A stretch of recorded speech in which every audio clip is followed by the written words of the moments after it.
What's up? Welcome back, y'all. We're gonna have another great Ace Attorney stream, but as always, you know what you must do. I put it in the chat already. Go check out Kemi's stream and her Bandcamp. Admittedly, I'm a terrible person and I haven't been watching her streams as much because of work, but she's still creating awesome music, and I think she still does it on her streams as well. Go check her out on those streams, as well as when she does all kinds of other games every day from Monday to Friday now, I believe. Anyway. Okay. Here we are. More Ace Attorney. Well, great Ace Attorney.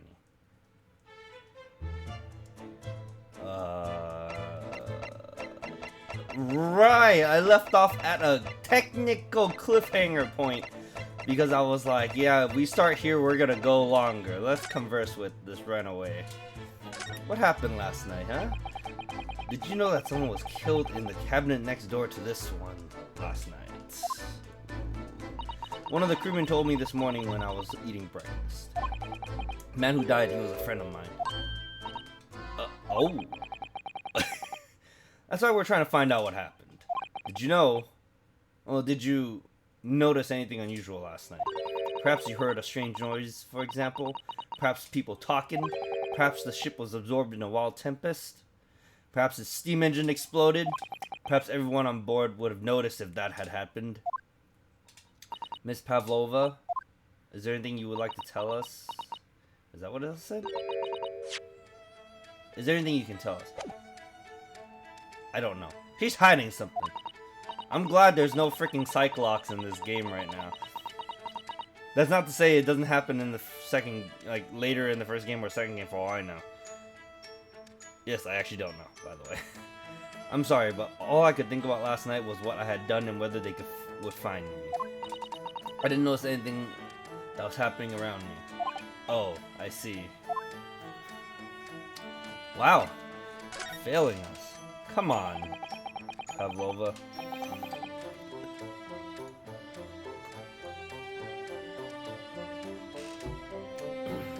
You've run away from your ballet company, haven't you? The Novovich Ballet. Yes. I am traveling to Great Britain, and from there, I want to go to America. I will never dance again. I want to forget everything about the ballet. I will start a new life. Damn, she's throwing away everything. Everything. You wish to forget, a challenging proposition when you have that striking tiara as a reminder. But the tiara is mine. I need it to live. I have no money of my own. The Novovich Ballet gives us only a little food and water. We must dance, and we must dance all over the world. I had to run away. I had no choice. If I stayed, it would have killed me. You ran away to protect yourself. Yes, and the crew of this ship, they have all been kind to me. They let me come on board and say I could hide in this cabin. If that is indeed the truth, Miss Pavlova, it creates a most intriguing conundrum. Yes, it does. What do you think about it, Mr. Naruhodo? Me? Oh, well... Yes, of course. I think we should hear Miss Pavlova's explanation. To what conundrum, I'm not sure, but... They're talking about the fact that you stole it away, but, like... They give you shit, but this stowaway is fine. Or welcomed. Miss Pavlova, allow me to pose you a riddle. According to this newspaper, it was only yesterday that you absconded from the ballet. Now that being the case, it must have been last night that you boarded this vessel. However, the SS Beria stopped by no port last night. Ah, that's it, of course. So how is it, pray, that you come to be aboard? Now that I think about it, the crewman outside the cabin acted very strangely when we mentioned that. It was just after we asked him about when the occupant of this cabin came aboard. That is not your business. Yes, you're right. He did something. He did seem to be hiding something. An angel descended from the heavens, bringing grace and beauty to the stage. Sorry, what was that? It is how the Russian papers describe one of my performances. And that is how I came here too. I descended from the heavens because I am an angel. So you got flown in. Considering English isn't your mother tongue, your description is very vivid. Mr. Holmes once said, I can never resist a touch of the dramatic. It seems Miss Pavlova is the same. A genius descended from the heavens, bringing grace and beauty to detection. Words once said about myself. By who? You? A quote from a wonderfully extravagant advertisement for the adventures of Sherlock Holmes, in fact. Yes, Mr. Shoei. Anyway, it doesn't look like Miss Pavlova is going to tell us what really happened. So your friend you mentioned is inside your traveling case, is that right? I don't think animals are allowed on board according to the rules of passage. Please, don't tell any of the crew. If they found my precious, then the burly Russians would bestir themselves in unison to throw you and your case overboard, no doubt.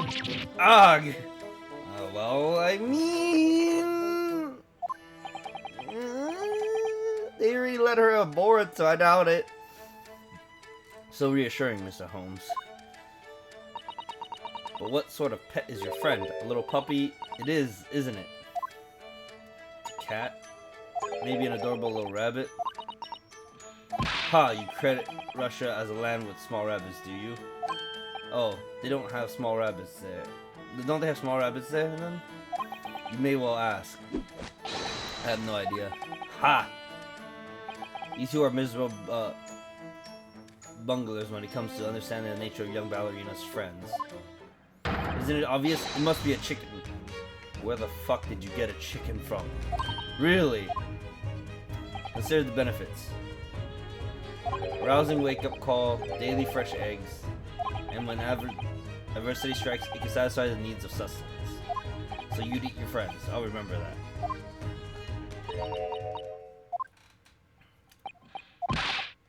Well, it appears this friend's identity is closely guarded secret, not to be revealed. Oh, I hate this guy. She obviously doesn't quite trust us yet. There's something I should like to show her, I think. Maybe she might be able to shed some light on it.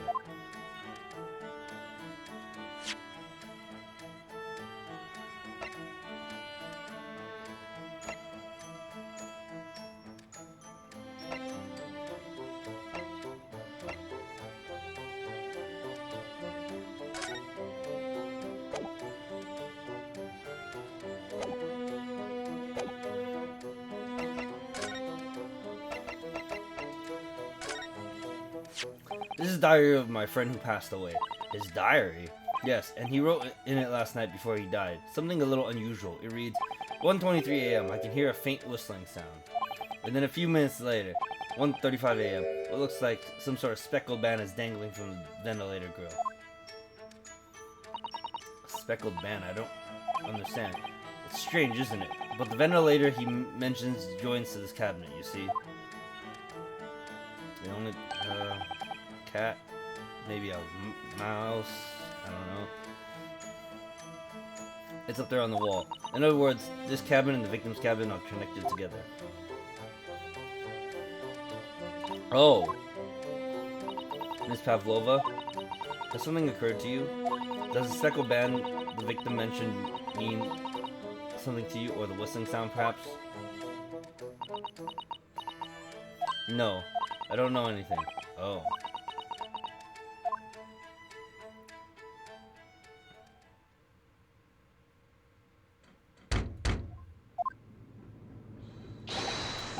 Knock knock, excuse me, Mr. Roylott. Yes, what? Wow, got back in fast. Ah, she's fast. Captain would like to speak with you. You must come to Captain's quarters at once, please. Alright, I will come now. What? You must leave now. Oh no, it's fine, don't mind us. Yes, please don't worry yourself, Mr. Roylott. Get out! Passengers said out! Or do you want me to throw you out? It looks like we'll have to leave investigating this cabin until later. What a pity. Pity indeed. And so we lost our chance. Having still not managed to investigate Miss Pavlova's cabin, we were unceremoniously chased out. That is to say, we were quite literally picked up and thrown into a passageway outside. Yikes!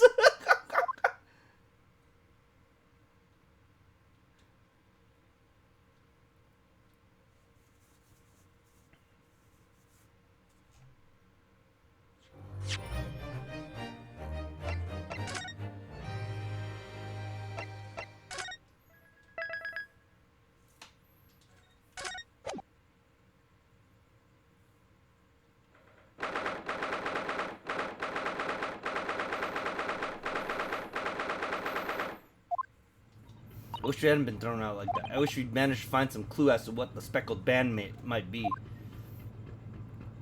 We didn't manage to investigate at all. I imagine that we won't be able to for a while longer. We'll never get past that sailor guarding the door. He's clearly glaring at us as if to say, don't even think about it. Oh, wait a minute. What is it? Well, what happened to our great detective friend? Where did he go? Oh yes, he completely disappeared. When did he do that? He slipped away as quietly as the wind, but not before ensuring these were securely back on my wrists.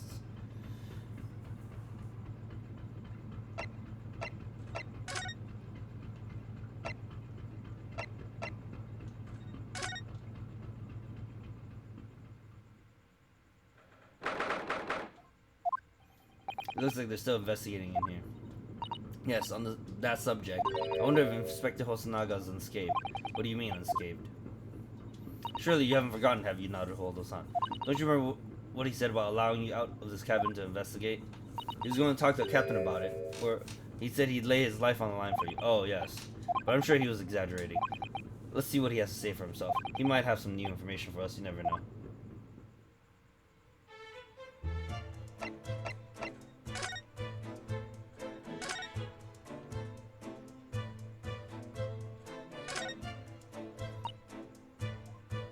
Some 2 weeks since you set sail from Japan. Have you really been living in that wardrobe the entire time now? I think living isn't quite the correct thing. Oh, I suppose not.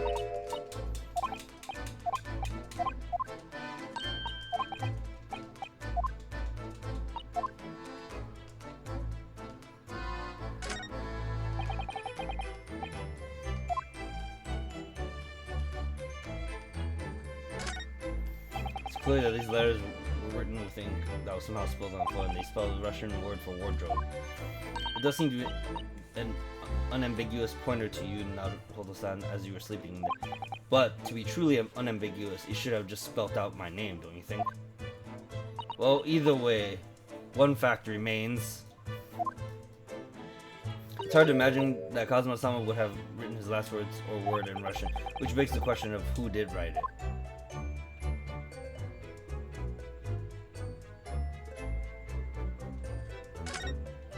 This is where Cosmo spent his final moments writing his diary. 1:23, I hear faint whistling sound. 1:35 a.m. Looks like some sort of speckled band is dangling from the ventilator. Looking at his writing here on this page, it's almost impossible to believe that he's gone. Kazuma-sama left us a valuable clue in these words, I'm sure of it. We have to solve this mystery now to hold us on. We will! Oh boy.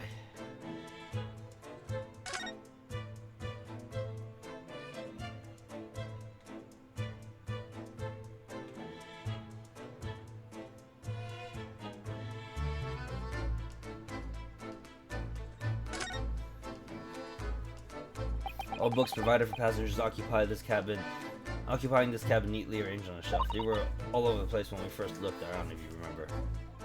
Oh yes, you tied them up, didn't you? You had to look after the ship's property. Unruly behavior in the cabins leads to damage, but it really wasn't me who knocked them over. Well, anyway, I feel much better now they're neatly lined up. I can't relax when things are untidy. I mean, this whole fucking room is untidy!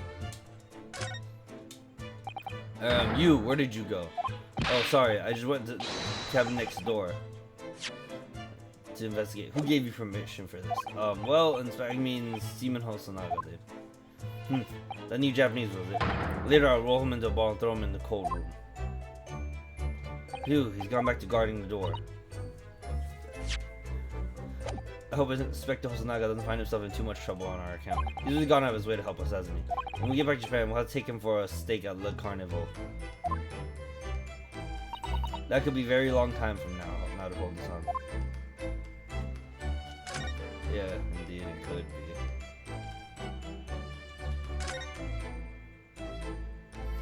So the ventilator joins Miss Pavlova's cabin, that's right.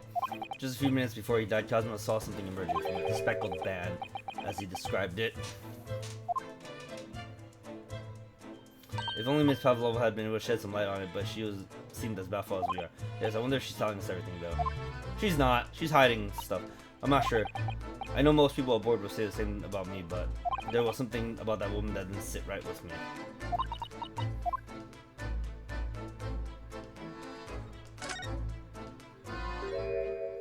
He got beaten the fuck up! Glasses and all! Inspector, what happened to you? Your face is... Please, don't worry about it. They're just scratches. Made by a bear, maybe. When I told the captain I'd given you permission to investigate, he told me he probably was just gonna toss me overboard. What? But the pummeling was over in a flash, and he must have decided against throwing me overboard, so it was nothing. Really. It looks like he wasn't joking when he said he'd laid his life on the line if he had to. Well, thanks to your efforts, we know a little about the neighboring cabin. Yes, I understand. Oh. I bumped into a man claiming to be a great detective a little while ago. I think his name was something like Sherlock Sholmes. Sherlock Holmes, boy. I don't think he was German, though. Ah, that explains it. Shall we compare notes, then? We can tell what you found out. Yes, let's do it. What, Nikolina Pavlova? She's in the cabin next door. Oh, do you know who she is? Please, what self-respecting ballet fan wouldn't know that graceful angel? Ahem, ahem, ahem, ahem. Oh, I think I upset him there.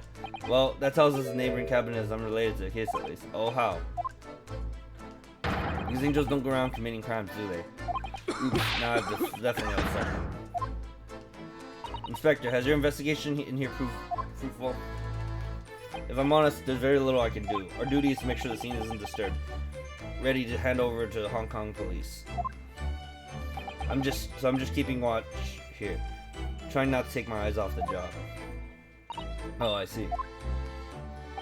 Oh, there's one thing. I do have a small piece of new information for you. Oh, what? Yes.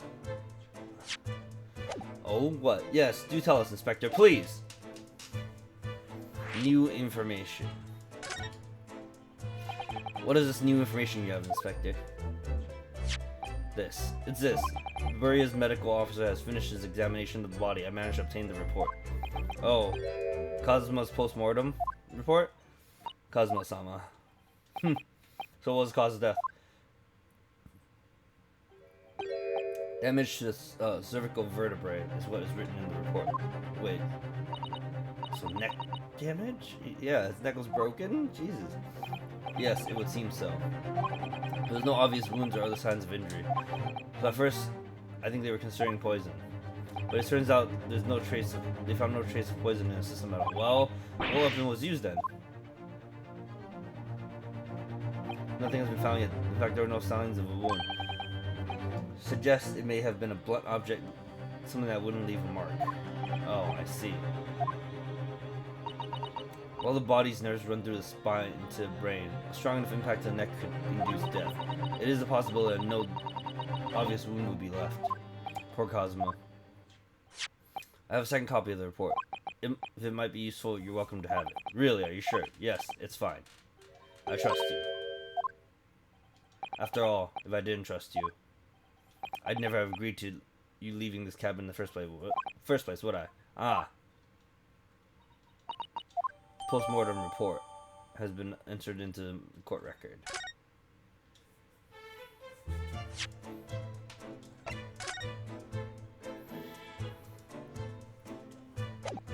Wait, between 1 a.m. and a little past 2 a.m.? Oh boy. So wouldn't that be the post-mortem? The object mentioned in the post-mortem, sorry. Oh, Mr. Holmes was here, was he? Yes. He seemed to be enjoying himself a little too much as he crept about on the floor investigating. But then he suddenly left. I suppose he must have become bored. Did he say anything at all? Actually, now that you mention it, yes, just one thing, but he practically shouted, "It's shoe polish," was all he said. Shoe polish? Wonder what he meant. It was when he was over there by the piece of broken glass, you see. Perhaps he was talking about this brick-colored mark. Do you think? Ah, yes, that must be it. But how could Mr. Holmes know it's shoe polish? That leaves me cold, I'm afraid. I have no idea. What is this, Sato-san? Well, Kazuma-san was wearing the shoes with a very dark tan hue. Dark tan. Sort of brownish red, then. Yes. A little like the color of red wine, but darker. I often repaired them for him. Oh, does this mean that this mark was made by the polish on Kazuma's shoes as they scuffed on the floor? Oh boy. That's really all I can tell you at this stage. I should return to my post. My fellow crewmen's eyes are boring into the back of my head. Yes, that might be for the best, thank you. Ahem, ahem, ahem. Poor Inspector. You look exhausted. Oh, no. Well, I feel terrible I failed to protect Asogi-san. He was my responsibility. Of course, my pain is nothing compared to yours. You were his friends. The truth is, I seem to have had a heavy head since I woke this morning. A heavy head? That's interesting. My head's still throbbing, too.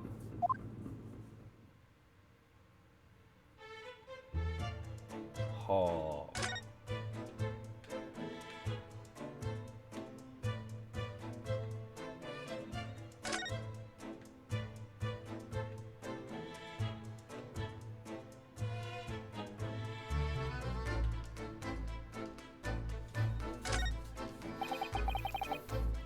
These are rules passage aboard the SS Buria. Passengers must not keep weapons or the other dangerous objects in their cabins. Pets are also strictly forbidden, so by bringing her pet on board, Miss Pavlov has broken the rules.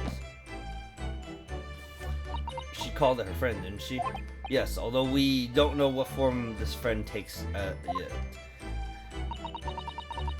Oh hey, what's this? Shout out, Temmie, that's what it was. A friend. There's more to this than it seems, I think. I was a sneaky lurk. Well, see, you exposed yourself just now. See, I obviously saw that, but I shouted you out for a different reason. Because I was advertising your Bandcamp as well. So I was like, let's mention the stream too.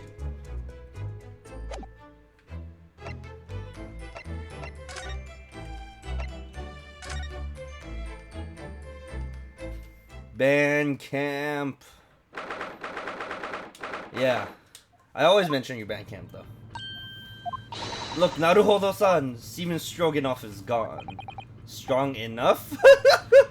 The burly Russian sailor who's always crossing his arms and glaring at us. Ugh, all these Russian names are impossible to remember. Tra-la-la, did you hear that? It sounded like someone singing. Tra-la-la-li-ra-li-ra-li. I did it the great detective way. It's a detective, isn't it? It's caroling. I know that lark-like voice. Well, never mind that now. This is a golden opportunity for us. Yes, you're right. We must seize it. Let's get inside Miss Pavlova's cabin while we can and investigate. Definitely. Before that stringy knot crewman comes back. It's Stroganoff, not stringy knot. Whatever.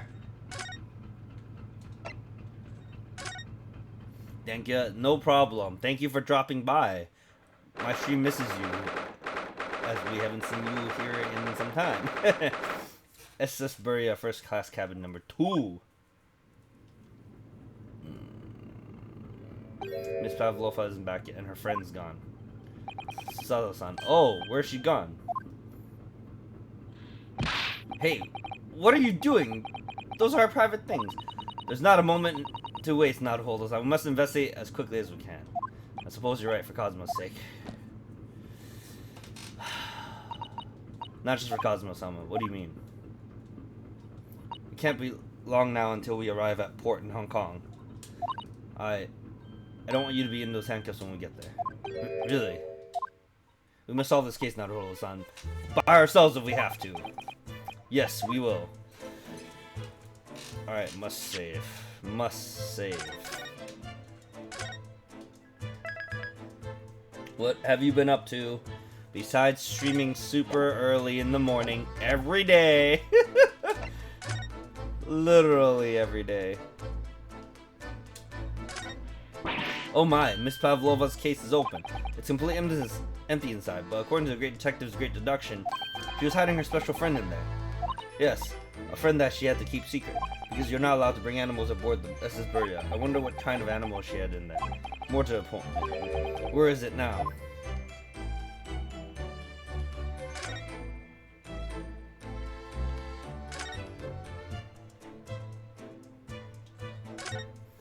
Well, right now I'm putting some finishing touches on my new album for tomorrow. Oh, new album? Naruhodo-san, are you there? Sorry, I'm right here. Yes, why? Oh, good. I thought you might have climbed into a wardrobe when I wasn't looking. There's no place like home. Believe me, I don't have some strange compulsion to jump inside every wardrobe I see, you know. Yeah. Wait. Ooh. Doggy may dance too. Oh, see? So, I don't know if I'm ready for another album. So, like, you know, like how I bought every album you release, right? I buy them, but then, like, I haven't actually downloaded them. So, like, I just have everything, like, up to a certain point downloaded, and I haven't downloaded anything new I purchased. Like, maybe the last 2 or 3 albums. So, like, I didn't unzip it or anything. So, like, that's why you've just been hearing everything that you've heard in the past, and nothing new right now on my beginning streams.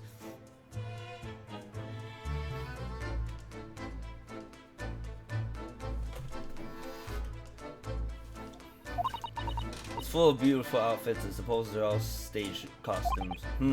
I was rather hoping we might find Miss Pavlova's friend hiding in there, but no such luck.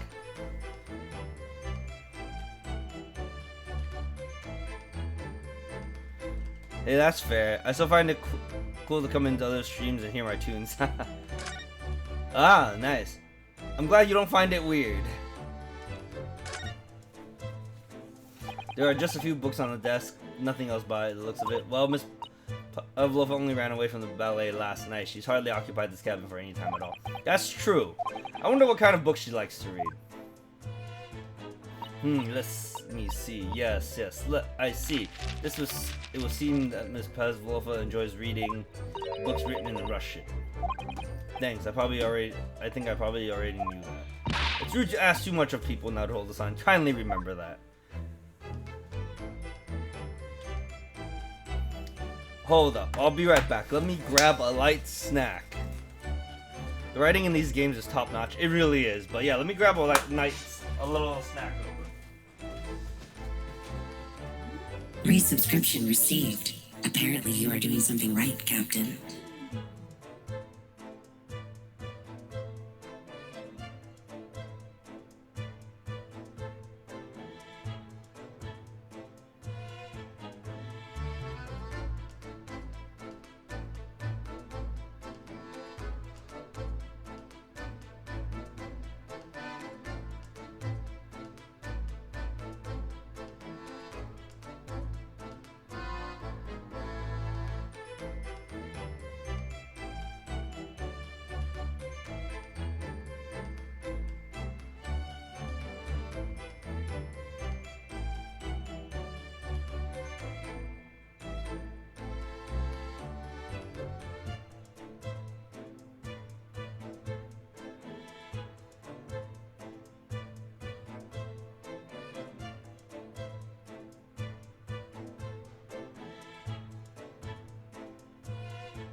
Alright, chat, I'm back.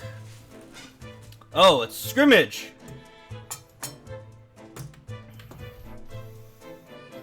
Yeah, the second I get up, he comes here. And subs. Hey, thank you for the sub for 13 months. This man subbed to me for a year and a month. Alright, so let me catch up and we'll chat real quick after I explain what I got some popcorn. And then a little tiny platter of cheese and meat. No, he left. The second he gets up, I was like, Kevin, hey, how's it going, pal? It's good, a little tired. I understand the tiredness, my friend. That's my life.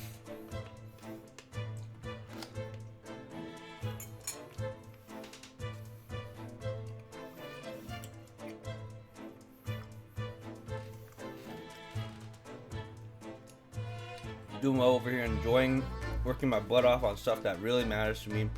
I also feel like, which reminds me, I need to get back to it at one point. Fancy. Oh, popcorn. Fancy. Fancy nothing, man. I'm missing red wine for that. I don't have red wine, I just have whiskey, and I don't want to like drink whiskey right now because that'll make me tired.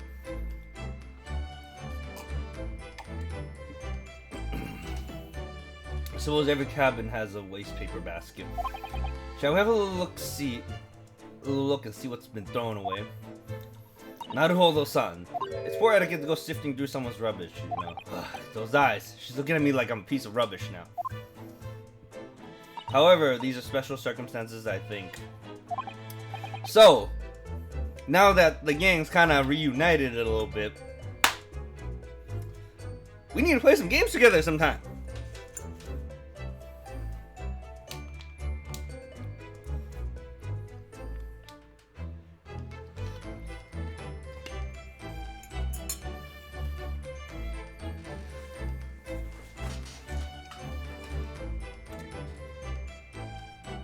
However, it may not be when we're all streaming, that's for sure. Oh, my schedule has opened up a bit. Exactly, we have no choice. Hey, wait a minute. What's that back there? There's hardly anything in here at all. Oh, no, that might just be the table. Oh, well, that's a little disappointing.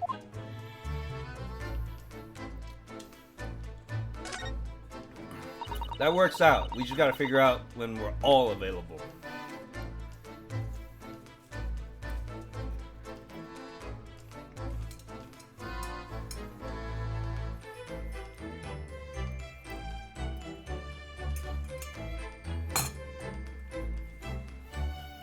I wonder what this little sausage is doing on the floor. It's for the pet. What else?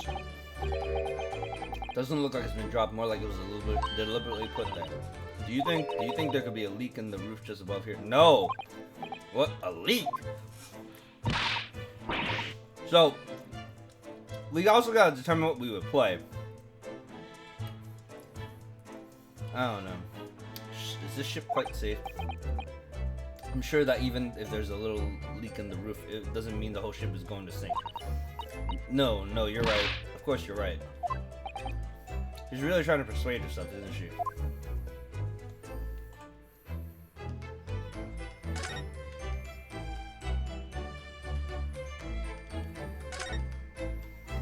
Naruhodo-san, are you there? Sorry, I'm right here, yes. What? Oh.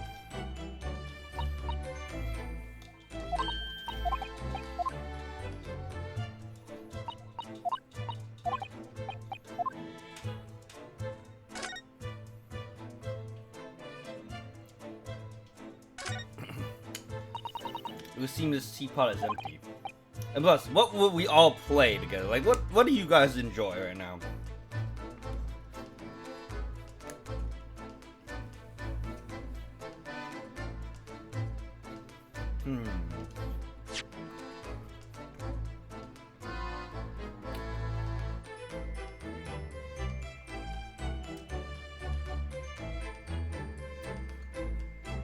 It would seem this teapot's empty.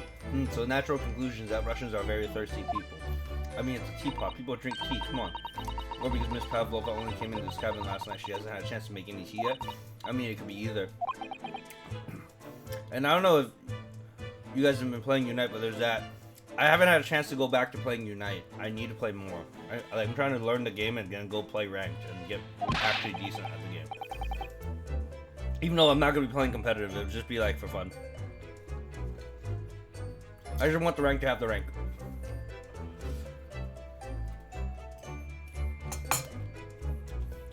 It's definitely that they're excessively thirsty. I lay 1,000 to run it, on it, in it, on it, in it, on it.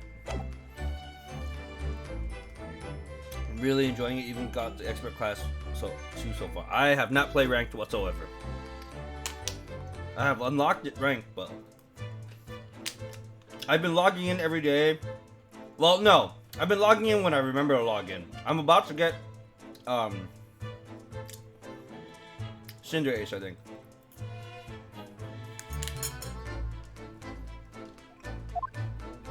Your other options aren't you now to focus on?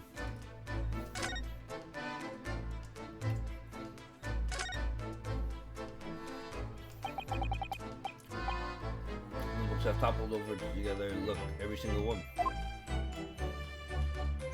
Do you think that's the god of a sea, perhaps? He's toppled too. Exactly the same bookcase next door. In Cosmo's cabin. Perhaps. Perhaps Miss Pazlova was practicing a difficult ballet pose and fell against the bookcase. I don't know. See. Got my Greninja and it's so fun. I like range attacks a lot, but I often end up filling with Lucario. I need to get Lucario and Greninja still. So like when I get there, you know. Alrighty then, it must have been you. You lost your temper and knocked him over all over in a fit of rage. No. Was she really practicing ballet on the same night she ran away from her ballet company? Not everything bad that happens on this ship is because of me, you know. Well, anyway, I'll set them straight again in here too. I don't like seeing things in disarray.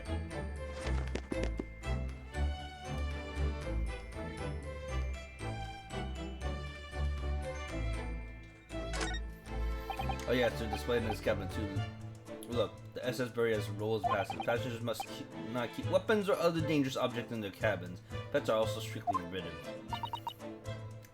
I suppose Miss Pavlova realized she needed to keep contents of her case a secret. I don't think she read this. Her special friend, I mean. Wonder where her friend disappeared to now. Probably having fun exploring the ship, I imagine. I just hope Steven Stroganoff doesn't find it and throw it overboard. Oh yes, so do I.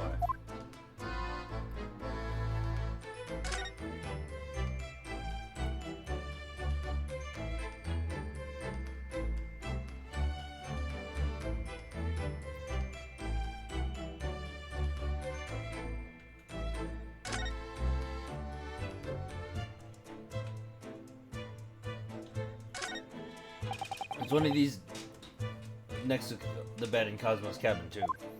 Yes, it's a bell cord. I can't resist. No! She barely hesitated, and she gave it a good tug too. Okay, no attention. Like, I want to play Greninja, Lucario, and try different things. I like Charizard. I haven't tried Gengar. I know Gengar's good, but I'm kind of whatever about Gengar.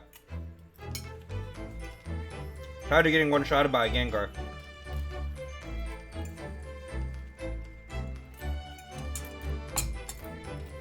And I haven't played that much.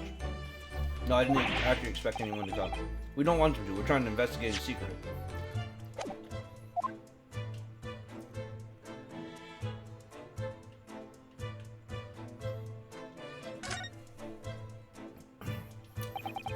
So this is a ventilator that connects Cosmo's cabin next door. Yes, what a fool a shipbuilder must be to open a ventilator into another room. Ah, maybe it's so that if there's a gas leak next door, the occupant of this cabinet will notice and raise the alarm. Or the occupants of both cabinets will die of gas poisoning. Is a possibility.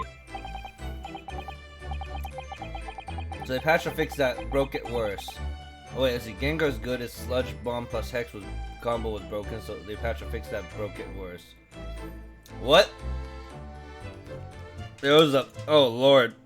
It broke it worse. I know that combination was good, because like I was wiping a team as Charizard and as Cinderace, and then I was getting wrecked by a Gengar.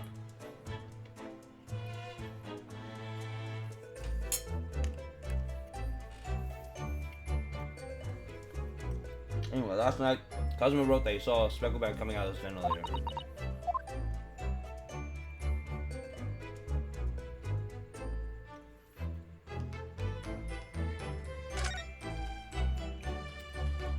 Cabin door has the same simple sort of bolt latch that our cabin door has. If the bolt's drawn across, there's no way anybody could enter the cabin from outside. It's not particularly a heavy-duty bolt, is it? But still, it wouldn't slide across of its own accord, would it? No. The sword is made of metal. There's no chance of Tricker using magnets to unbolt it from outside. And it seals it perfectly to stop any seawater from coming in. So you couldn't use the method you told me earlier of passing a thread through the crack around the closed door either. I seem to know a lot of tricks for opening doors. I'm starting to see why they suspect me.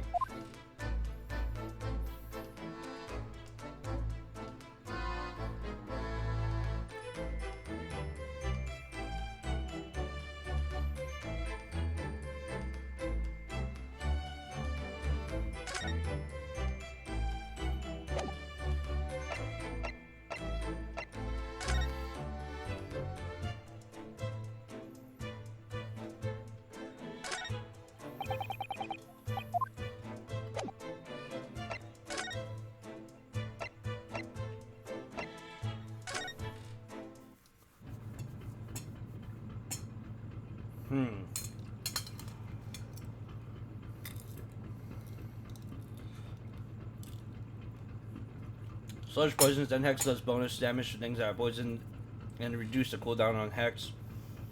They meant to nerf the damage and cooldown reduction, but now the attack just straight up doesn't do damage at all about half the time. What the heck?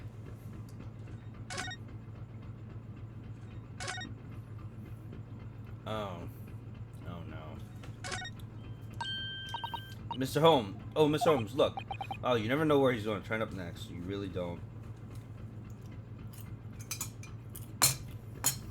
I mean, I guess they're gonna have to undo some things. Maybe, who knows?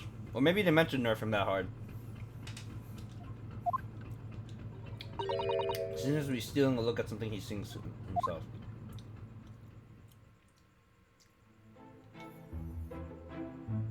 Oh, this song. He's still singing. Do you think he notices? Oh, he's simply in extremely high spirits. Yeah. There were times I'm sure you knew when the yard bit off more than it could chew. What the hell?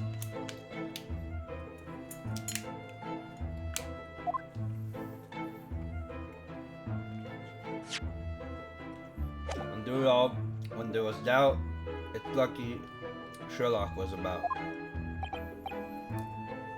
Excuse me. Solved it all, and I stood tall. I did it the great detective way. Oh, Jesus. Well, back to luck. I need to focus on work. You're working right now? Mr. Holmes. Ah! What is it? You want to fight? Honestly, interrupting a fellow when he's singing, I was just about to reach a climactic finish. Sorry, I thought you were never going to stop, so I figured now's as good a time as any. I very nearly dropped you to the floor with one of my famous right hooks. Alright, I get the picture. Now could you put those fists away? I will knock you out.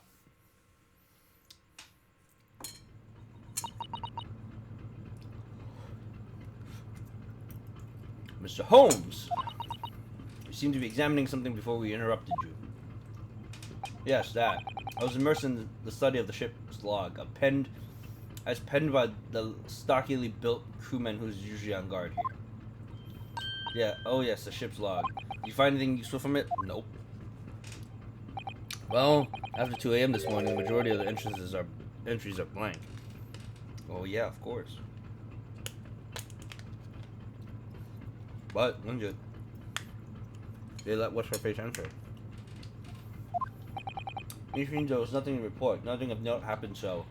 Ah ha ha ha ha ha ha!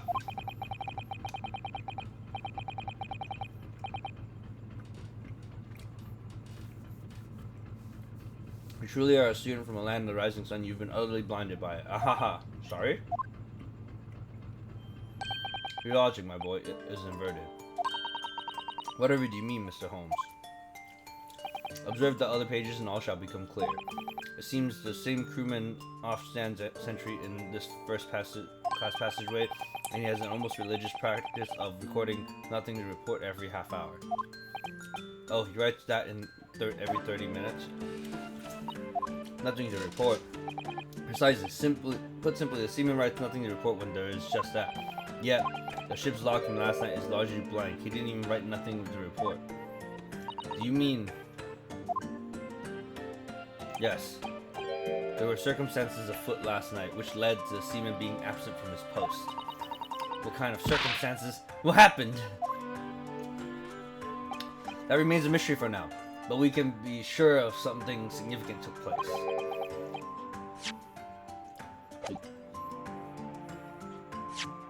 We can be sure something significant. So significant that it caused the seaman to forget his regular habit of scribing nothing to report in the log. These are important details that would stake my life on it. You must log the ship's logs in your mental file. Ship's log has been entered into the court record. Now that deduction was worthy of a great detective.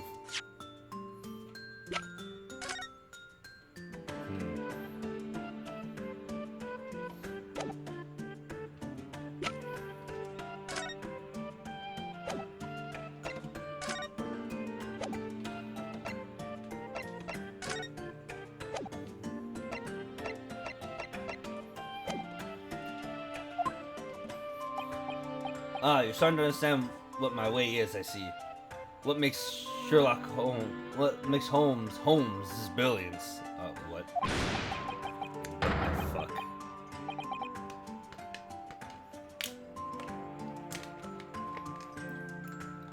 I question everything.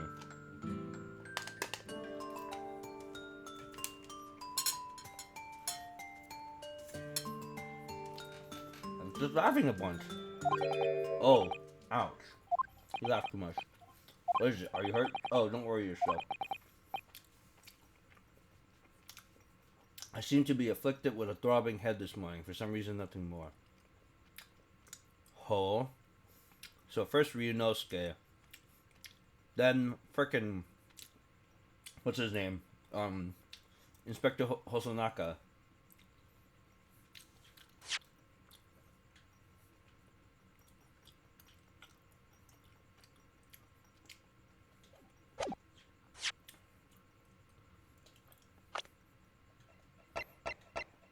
Hosonaga. Sorry. Now Holmes. Who hit him? Who hit who? Or is there something in the air? Oh, my friends, until our next encounter. He's still singing to himself. I hear it as he wanders off down the passage.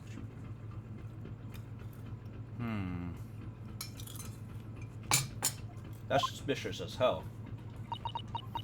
Something wrong, Sato-san? You seem lost in thought. It's just... Well, I feel the same. Sorry? You too. Ever since I woke this morning, I've had something of a headache. A sort of continuous throbbing. Oh, you too? Now him too.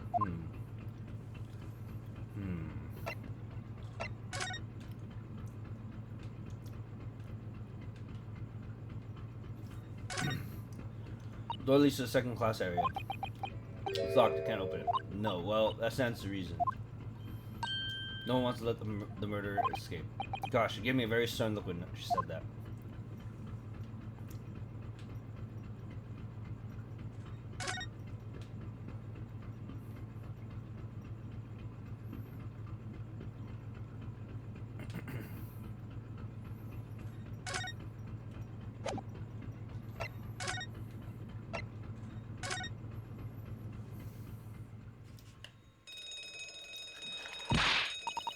What the hell?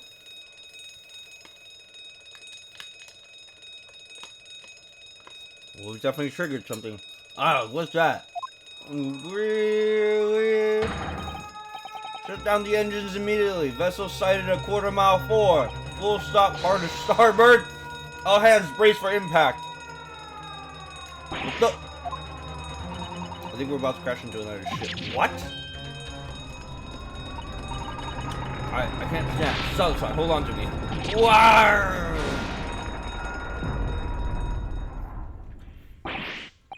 Suzano-san, are you alright? Are you injured at all? I think I'm fine. Thank you, Naruto-san.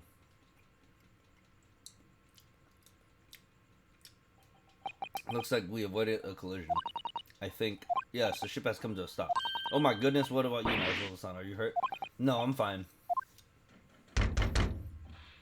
Hello? Is anybody in there? Shout if you need assistance. Well, that sounds like Inspector Hosonaga. Is that you in there, Naruto? Unbolt the door quickly. What? Bolt? Look at that. The door's bolted. Did you do that, Susato-san? Oh. I see.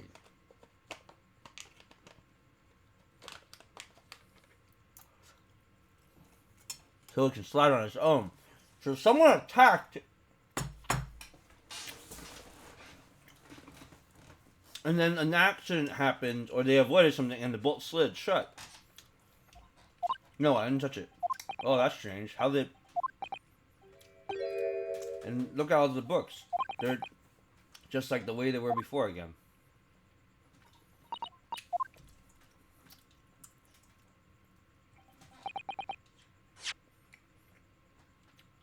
Naruto-san, aren't you going to open the door and let the inspector in? Better tidy up the place first. Our violent emergency stop have solved one mystery at the very least, in a very vivid way. But I knew that what awaited us on the other side of the cabin door would not be pleasant. I heard around tidying up the cabinet with a new sense of foreboding in my heart. Uh-oh. Who died?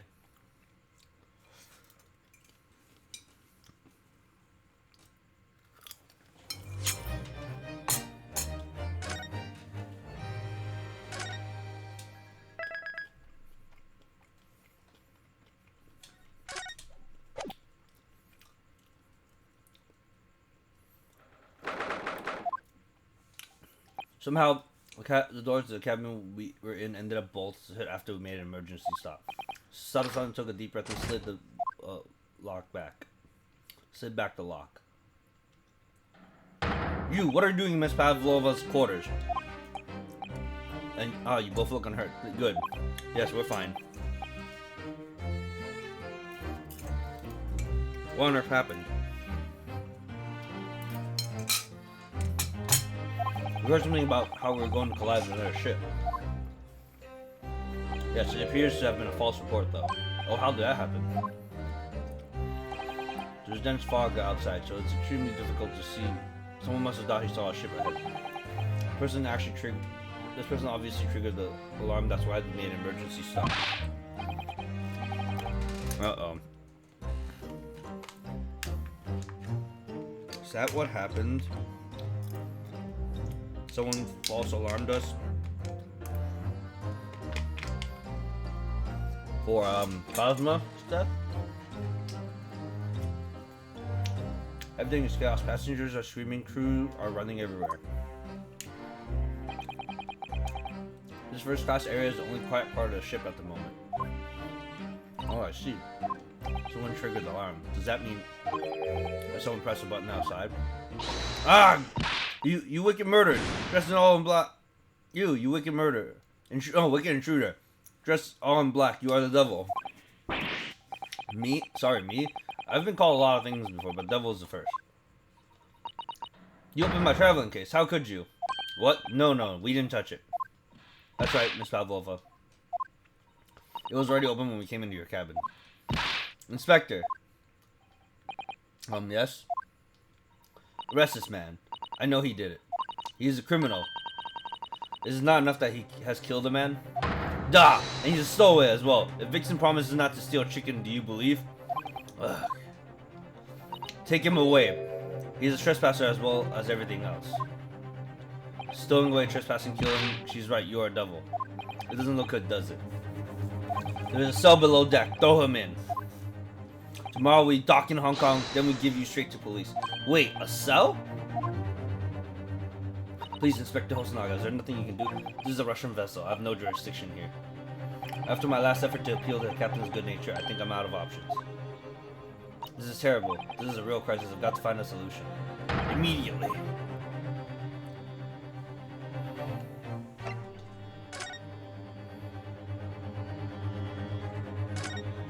I just need to keep calm and focus on the task at hand, which is investigating. Don't touch my things.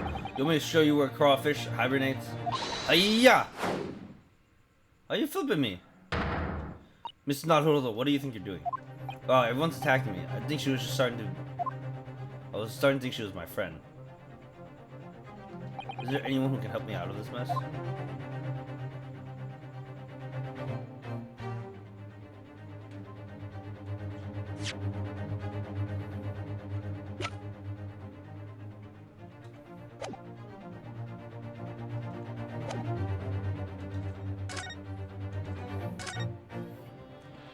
Please, give me a little more time. I do nothing for you, except show you way to ship's prison cell. Ugh, thanks, but no thanks. I'm innocent, I didn't kill anyone. And trespassing and stowing away? Well, you know, sometimes life can lead you down some unusual avenues, and well, enough, you are guilty.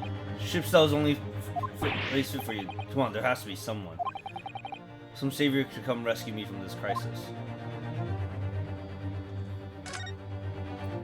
Miss Pavlova. Can I get out? Listen, I'm sorry we snuck in here without your permission, but get out now. We just need to investigate in here to help understand what happened to... Wait. Oh, no. No, she's not going to listen. I need to find someone who will.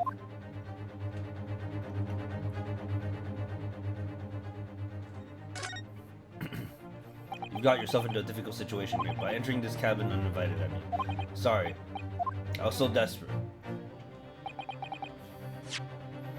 I was just desperate to find a clue. I'm afraid there's nothing more I can do to help you. If I push my luck any further, a punch to the face will be the least of my worries. I'm really sorry. I have to take responsibility for giving you the freedom to investigate Miss Pavlova's cabin. Now that this has happened, I'll have to report to the captain at once. I really need some help here. I need a savior to rescue me from this crisis.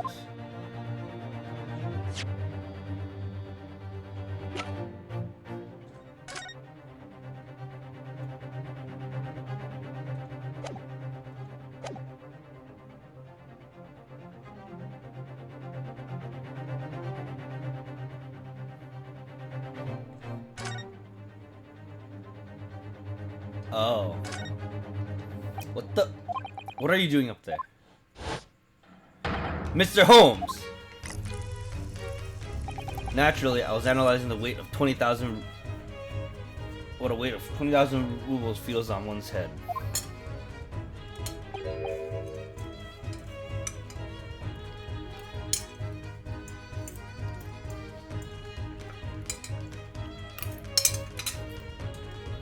Ah, shit. Hold on, drop some popcorn. Oh, one popcorn. I could just put it in the empty slot on the package of meat and whatever. Platter, whatever. Have I told you not? Have I not told you that as a detective it's my business to know what other people do? Not? This isn't mere tomfoolery, my boy. No, no, no, no. Well, why are you hanging from the hook before them? Isn't it obvious? So how to assess the weight of the 20,000 rubles? Naturally. I wish to determine if it would bend that conceited-looking hook on the wall, so full of brag and bounce. I never know whether to take this man seriously or not. Ah, you again. The great detective. Ah, Inspector, I confess I've been looking for you. I have something to report to you most urgently. Well, you might try looking for me somewhere other than a hook on the wall next time. What is it to report? Speak.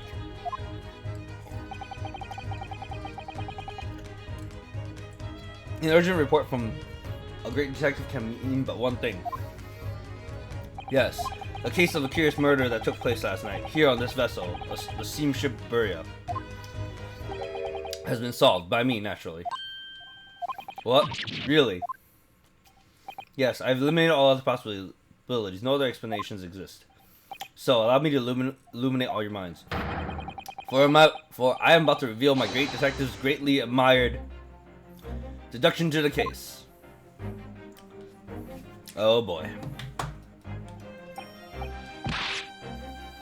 Oh, great detectives greatly admired great deduction. Sorry. You have solved it. Ha! You have solved it. Even Hedgehog understands this case. We all knew who was responsible for killing student boy this morning when we found criminal in wardrobe. It is this stowaway, and his handcuffs. And he has handcuffs to prove it. I didn't do it. The trouble is, there doesn't appear to anyone else who could have killed the victim, because, as everyone knows, the cabin door was bolted shut from the inside. That means the culprit must be someone who was inside the cabin. Not exactly. Yes.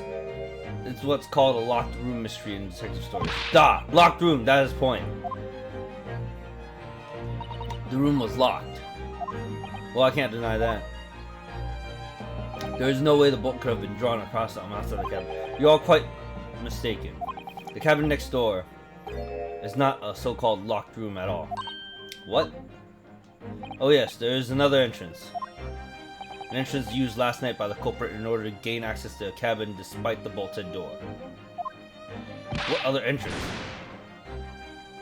We never discovered one. Why? It gapes open... Why? Why, it gapes open mouth at you even as we speak. The ventilator, man. The ventilator. Gah! You think this is funny? I cannot even put my arm through that hole. That's because your arms are thick as tree trunks. You're suggesting that the culprit entered and left the victim's cabin through the tiny opening? It's not possible. Ah, but it is. Last night, the victim even witnessed the intruder in the act of passing through the ventilator.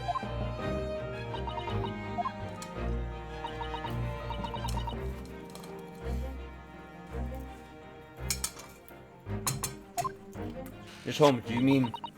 Are you referring to the words Cosmo wrote in his diary? 1:23 a.m. I can hear a faint whistling sound. 1:35 a.m. What looks like some sort of speckled band is dangling from the ventilator grill. Precisely, my dear madam. What does it mean? What is a speckled band? The answer to that particular conundrum is in this very cabin.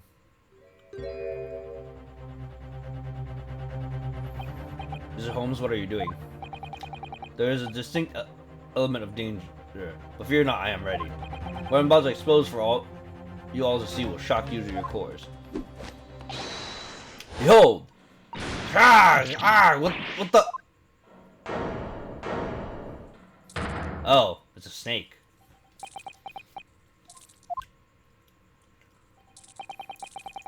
I was expecting a cat, but a snake, I guess, is able.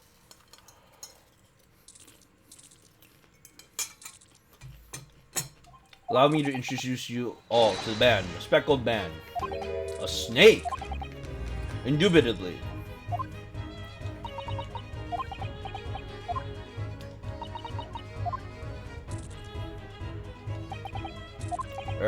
Mr. Holmes, just one thing. Pray tell what troubles you. Well, the snake isn't really speckled, is it? It looks more stripy, wouldn't you say?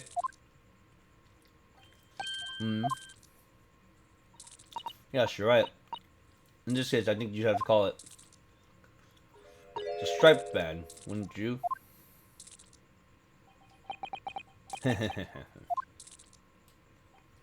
You both see and observe with distinction, however. Do you not think that is precisely the trap into which the culprit wishes you to fall? Oh my goodness, really? It's a trap? How exactly? I think perhaps it's time I explain the intricacies of my train of thought. Are you ready, Miss Pavlova? I'm sorry for the young man who died, but that is all. His death has nothing to do with me. This whole thing has nothing to do with me. There are two conclusions I've drawn from the facts. Number one. Last night, your friend infiltrated the victim's cabin. Number two. That same friend was responsible for the victim losing his life. No. She's turned as white as a bowl of rice again. Holmes must be right. He's hit the nail on the head. This young woman's friend killed Mr. Osogi? It looks like he can't speak with that snake coiled around his head. I will advise as little movement as possible, Seaman. You wouldn't want the fangs of that long friend in your neck. So everyone, let us begin. Sherlock Holmes is proud to present his logic and reasoning spectacular. Oh boy. The game is afoot.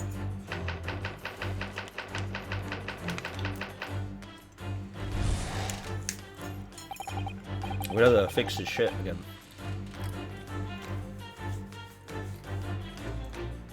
Miss Pavlova, moments ago you claimed the fallen.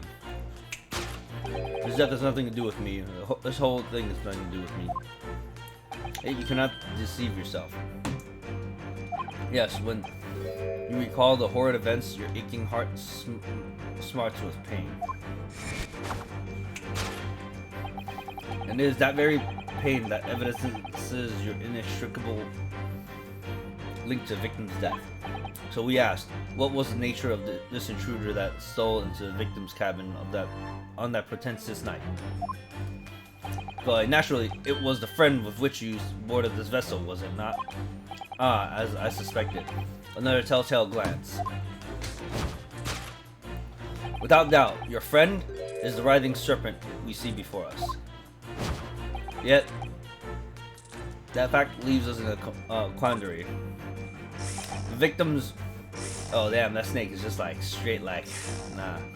The victim's written observations on the night in question tell of a speckled band, whereas regrettably, this specimen's markings do not fit that description in any way. What explanation can we then give? Pray, what was this sight that fell upon the victim's eyes last night? No, don't look at me. This has nothing to do with any of this. Oh, but it does. You have the answer of this quandary even now hidden behind your back. Yes, that which you are trying but failing to conceal can only be the snake's sloth skin. Evidently, after the subtle, horrible crime, this most deadly friend of yours shed its original skin, no? I don't know what you're talking about. Last night, through the ventilator visible in this cabin, your then speckled friend slithered next door. Using the belt cord on the other side as a bridge, the serpent silently descended into the victim's quarters. In a dim light, it appeared to the young gentleman who was about to lose his life as a speckled band. There's got to be more to this. The snake might have just found him. If he choked him, he would have.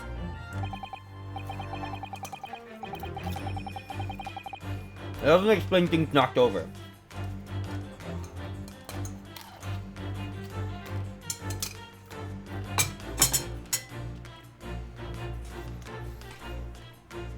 In summary, the nature of this friend of yours, which last night infiltrated the scene of the crime,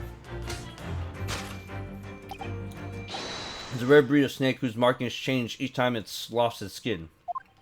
A snake so dreadful, we can only imagine it would be found in the deepest depths of India. No. Beloved speckled snake.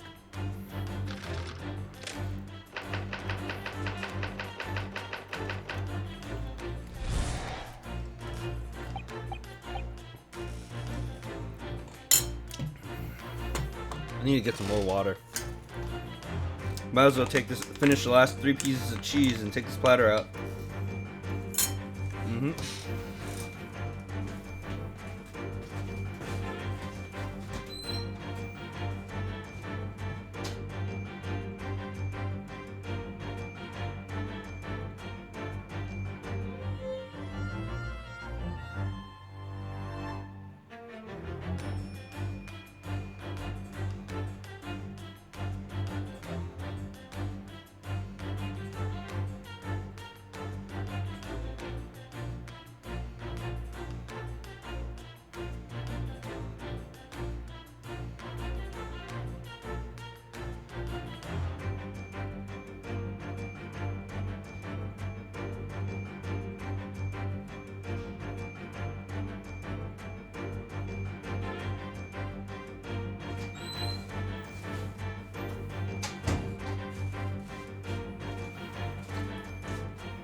Alright, so I'm back. Moving on, we come to the heart of the matter, the grim demise of the victim. How did this young man lose his life and why? I don't know, that's an interesting question, huh? According to the data of which I have been surprised, it would appear there have been no visible signs of injuries. That means something hit him. Or the snake wrapped itself around him and he thought nothing of it, but it so happened that he fell over when an emergency happened and then he died. Maybe, who knows? According to data of which I have been apprised, it would appear there were no visible signs of injury. In fact, the circumstances of the victim's death can only be explained by a terrible venom. Now, if we take that as fact, we can reasonably imagine that there remains evidence to affirm it at the scene of the crime. No, could there be?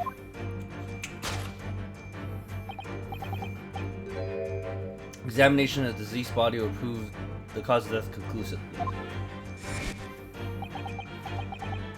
The almost but not quite imperceptible puncture wounds left by the venomous fangs will seal the truth. The vestiges of the snake's bite delivered by your terrifying friend. This makes no sense. There's no point of feigning ignorance, Miss Pavlov, but we didn't find poison.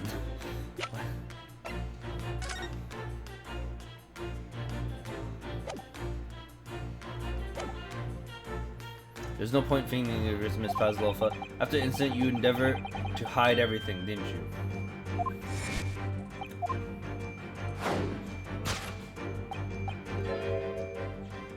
But now, your involuntary glance betrays the hiding place you chose.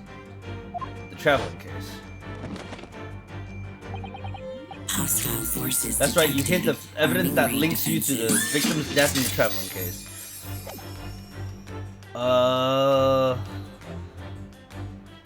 Zeneron91, thanks for the raid? Yeah, Kemi, you're still... Oh, you're not lurking. Actually, you totally are lurking.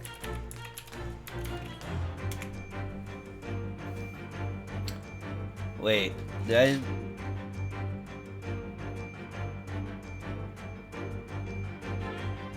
Oh, I spelled wrong. Whoops! I fucked it up!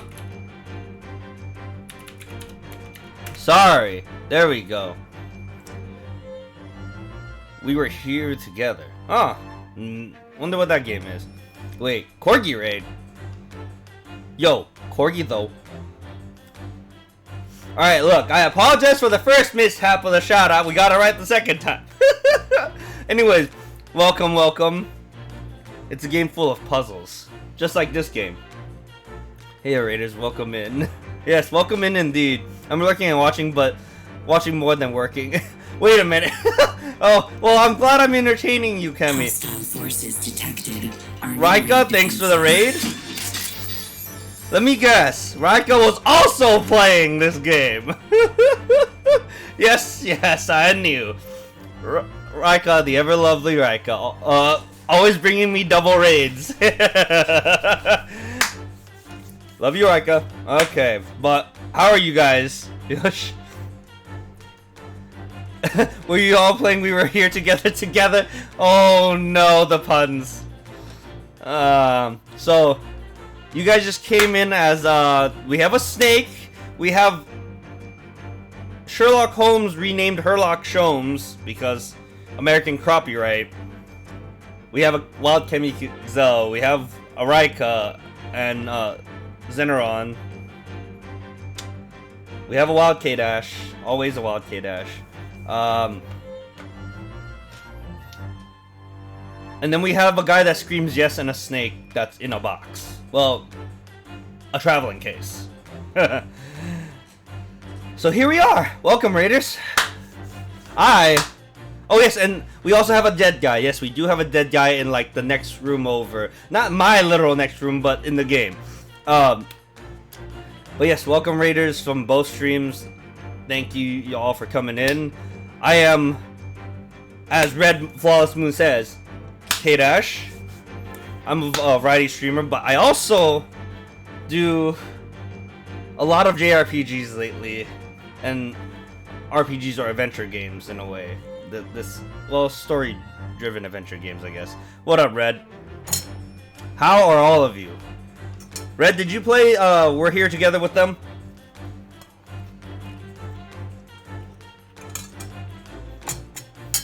The last time I played a game with Raika was Left 4 Dead 2. And we were dying. After a while. Doing okay? That's good, that's good. I'm just tired playing some Ace Attorney, you know, great Ace Attorney. I also bought Kingdom Hearts Melody of Memory finally, because it was on sale in America for $20.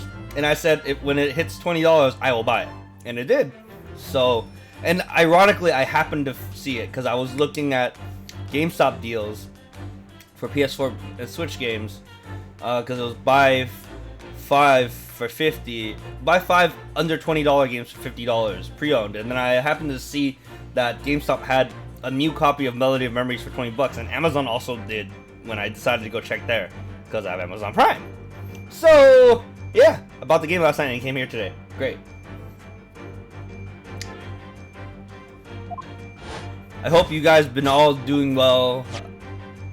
I know you said you're doing okay, but I hope you're doing well. Let's see, when we first met in this cabin, it came to my attention that your case moved periodically. The serpent assassin was restless inside, no doubt. We don't what? Telling that the victim made note of a low whistling sound that he heard minutes before and hissing instead of whistling, maybe. That was just signal. Oh, maybe he was listening to. She's listening to her snake. That was just signal. Was not the sound you had used to train your serpent friend. To train. Indeed, you put the serpent through the ventilator and wait. After a period, you summoned it back with a whistle. You couldn't know if the animal had done its duty, so you would listen for signs of life next door. If the victim appeared to have not been dispatched, you released the snake once more. Don't deny the snake. Do you deny the snake has undergone such training? It's not true. Having slithered through the ventilator and down the bell cord, your creature needed only sink its fangs in once. And his venom would course through the victim's veins, ending his existence forever. Problem is, he didn't actually get poisoned. That is the true nature of the speckled man that took the poor young man's life. There can be no doubt. My logic is infallible. He's saving our asses, but it's not exactly true. So we gotta correct him. This includes Sherlock Holmes. That's right, I'm saying Sherlock Holmes because they in the Japanese audio, which is what I'm playing, it's actually Sherlock Holmes, but in America they had to change it to Sherlock Holmes. Sounds like some real bootleg thing. I don't know. So how do you like? How do you guys like that? We were here together game. Like there was puzzles from what Zeneron said, but what kind of puzzles? Like riddles, actual puzzles, mazes. What be it? I like how the snake is still hanging on his face. Miss Pavlova has trained her pet snake as a killing machine. There on the floor, you'll observe a saucer of milk. The promise of food is the key to training any creature. Incredible! You've solved the mystery. Well, almost. I enjoyed the game series. It is a two-player co-op where one person tells the other person what they see and how to solve the puzzle without letting one person die. In one of the games, there was mazes. Yes, there are riddles. There are a bit of combinating puzzles where you have to work with a buddy to do anything. Oh, that sounds interesting as hell. You know what would be great? I think Scrimmage should play that with Orland. Or Kemi. Amazing. Your great deduction really lives up to his name. I see now why Sherlock Holmes has become such a household name. No. He just had a lot of media. My dear man, it was nothing remarkable. As the Russians say, I could have done it with one left hand. Could I venture an opinion, Mr. Holmes? But, of course, what's on your mind? It's just about your deductions before. There's some things don't quite make sense to me. This is the third game that we played. I do have to play Zen's side next time. There's a fourth one coming out. There's a fourth one? Wow. This must be really popular then. I welcome questions as to my method and will answer both loudly and proudly. Oh well. Oh, well good. First of all. Uh-oh. Snakes are egg-laying creatures. Part of the reptile family. I'm going to be leaving a lurk. I gotta get around for work, sleep kind of stuff. Alright, Zeneron, thanks for dropping in.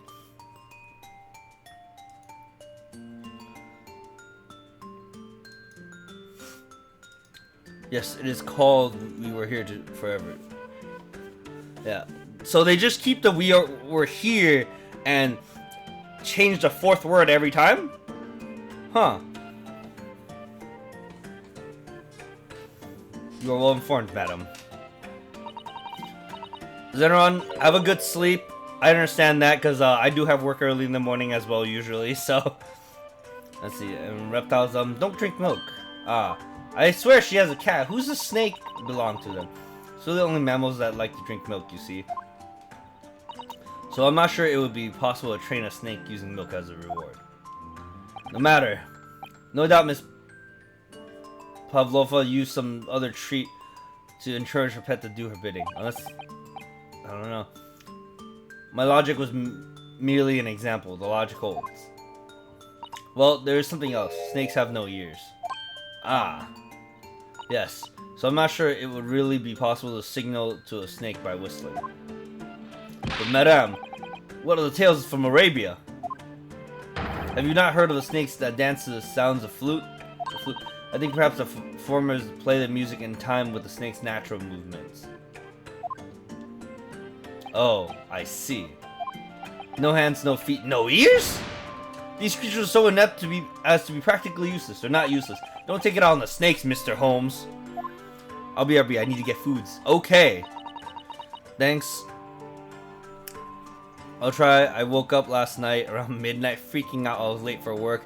I was cussing out. I was running out the door. Then I realized it's still dark out. Well, at least you got to go back to sleep, right? So pretty sure the fourth one will be the last game. Alright. Well. I need to catch Raika's streams when I get the chance.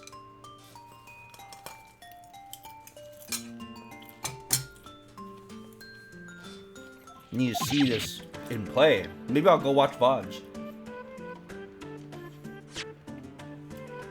There's one other thing. You have more? Yes. Snakes use the scales on their bellies to propel themselves. So, I'm not really sure that a snake can manage to climb up a flat bell cord like the ones in these cabins. Then you should try harder! Please don't be angry with me, Mr. Holmes. The point is, even if the snake had gone through the ventilator to the next door cabin, it couldn't have come back without help. What I'm trying to say is that there are a number of reasons why it's difficult to imagine the snake could have a part in this.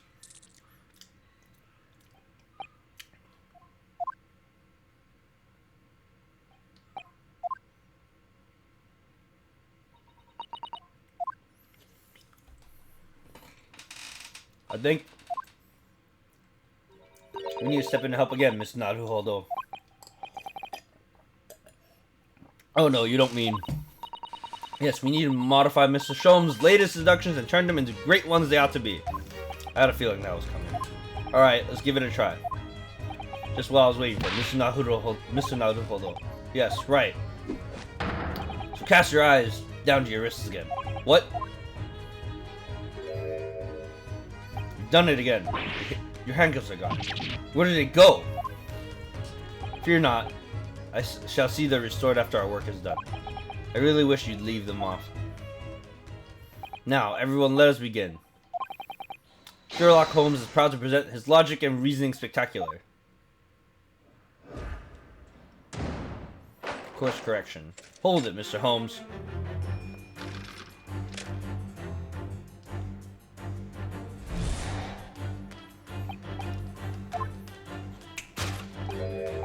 I'm just gonna skip past reading this stuff because I already did read all this. Aching heart. She does have a pained expression on her face. Yes, that's true. She looks as though Kazuma's death is weighing heavily on her mind. But you're not sure Mr. Holmes has read her correctly, is that it? Could there be some other way to interpret her expression then? Let's take a moment and really look closely at Miss Pavlova.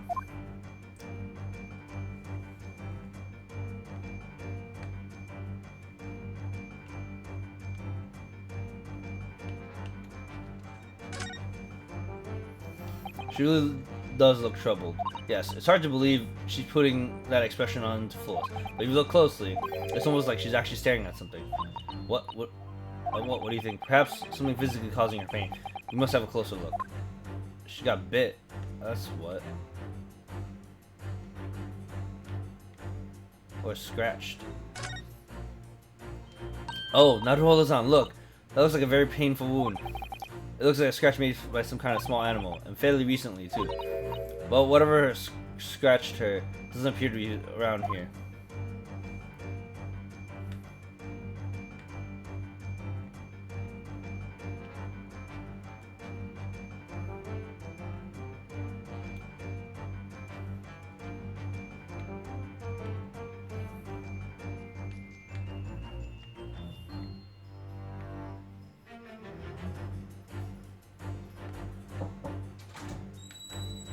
Left ear. I'm streaming right now. Such petite ears among that beautiful hair, like little pink shells. What's that? Something's dangling down from her ear. Ah, that's an earring. The crescent moon part looks as though it's made from wood. It's charming, isn't it? Women do seem to love adornments like that. In their hair, around their necks, on their fingers, and even hanging from their ears, it seems. Well, jewelry is beautiful, Naruhodo-san.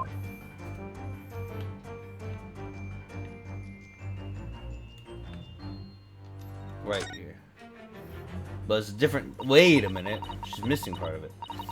She has such petite ears amongst that beautiful hair, like little pink shells. Oh, what's that? There's something attached to her ear. I suspect that's what called an earring. It's a little piece of jewelry. An earring, is it? It's really tiny. Perhaps part of it's missing. Maybe it broke off. Now all that's left is the clasp part that attaches to the ear. If that's the case, and she doesn't appear to have noticed that it's broken.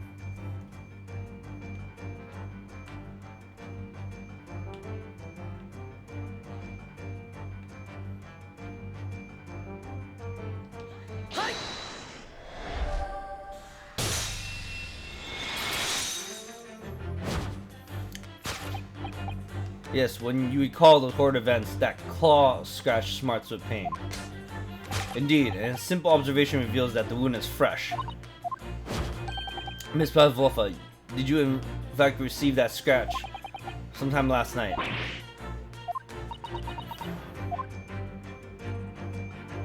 When I think about the young man who died next door, I feel so sad. And when I'm sad, the pain from this wound is worse.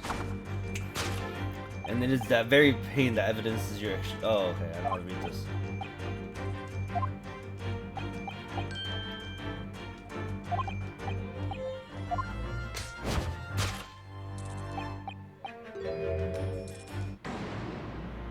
No.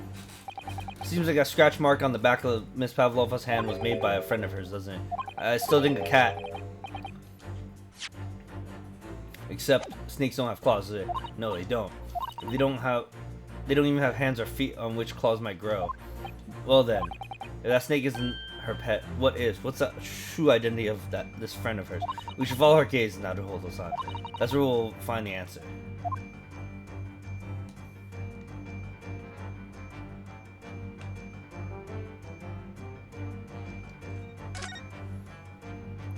Yeah, I thought so. A cat. Ah, look at the photograph in this frame. Yo, that's a cute cat. With a little bell and everything. This must be something Miss Pavlova brought with her when she ran away. She's exceptionally beautiful, isn't she? Yes, that's true, but personally, it's a little black creature she's holding that caught my eye. Knew it was a cat from the get-go. Maybe we'd better take a closer look at this. I want to read what happens. Look at the little cat Miss Pavlova is cuddling here. Oh, what a cute little kitten. It could vie with you, couldn't it? Not hold us on for the blackest outfit. Yeah? A black kitten. And from the looks of this picture, at least, Miss Pavlova seems very attached to it. I hope the snake didn't eat the cat. Without doubt, your friend is the little kitten we see before us. Yes, the scratch on the back of your hand makes that abundantly clear. Oh no. The whereabouts of this black kitten isn't clear, but what is clear is that you brought the animal back with you when you ran away, didn't you? Ugh!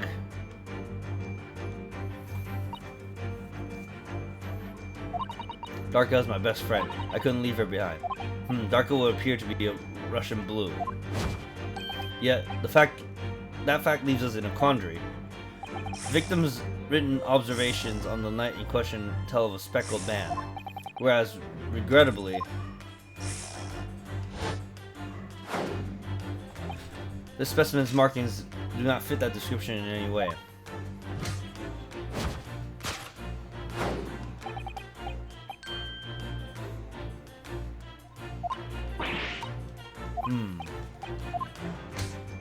That's not a snake, and that's a scarf.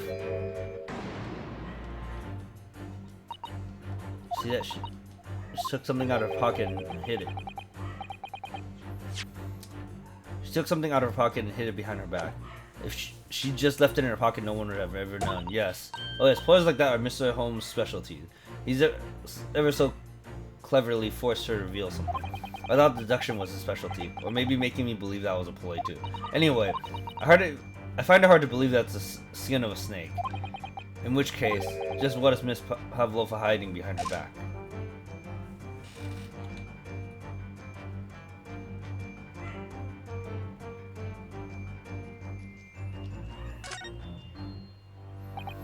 Oh, it's speckled and it's a band, but what is it? It seems soft and fluffy. A long piece of cloth of some sort. Could be for a combination of a scarf plus a band for the kitten. With a bell, maybe? That was once there? I don't know. And it looks like a handle at one end. Oh, a handle at one end. It's a leash. Or a cat toy, maybe. Yeah, I think it may be a cat's toy. This is some sort of... This sort is common in the West, apparently. How is that a toy for cats? Cats like to chase the band around and paw at it. Kittens in particular love that sort of play. You only need to wave it in front of them and they pounce to catch it. Ha, that sounds positively adorable.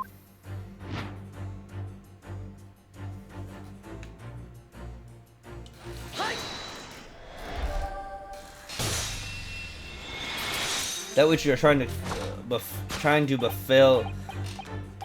failing to conceal is a cat's toy. Precisely.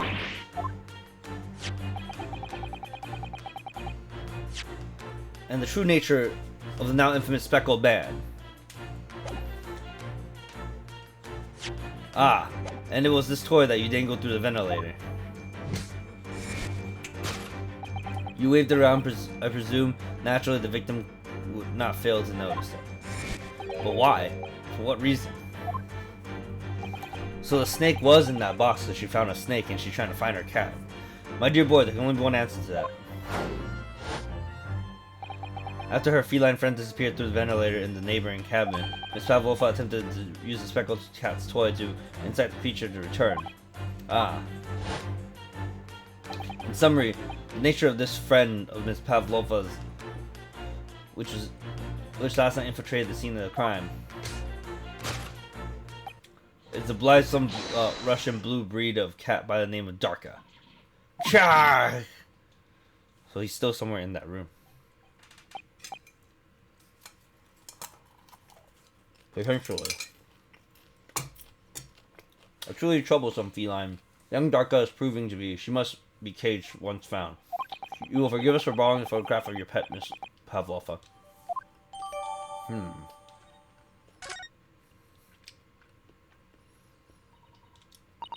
was after I gave her food last night. That's when it happened. She scratched the back of my hand and then ran up the bell cord. Before I could do anything, she had disappeared through the ventilator. Darka, she's so naughty.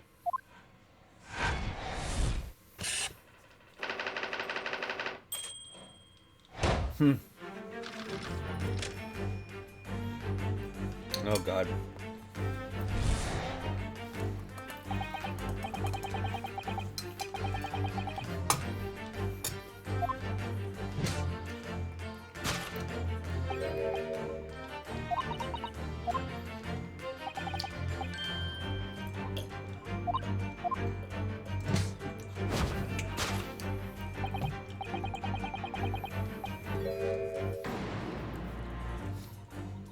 What Mr. Holmes says is true. There are no signs of a wound anywhere on Cosmo's body.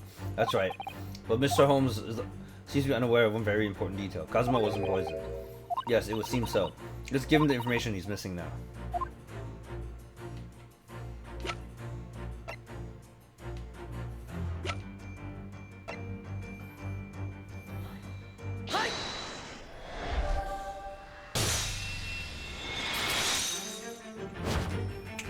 In fact, the circumstances of the victim's death can only be explained by a post-mortem report. Oh yes, I knew it was one or the other. His neck was... Indeed, the breaking of the cervical vertebrae is fatal. Only the glass would be strong enough to survive that. Seaman Stroganoff isn't some immortal freak, you know. Jury's out. Anyways, we have on good authority that the victim's neck was broken. Now, we take that as a fact. We can reasonably imagine there remains evidence to affirm it at the scene of the crime. Oh no, could there be?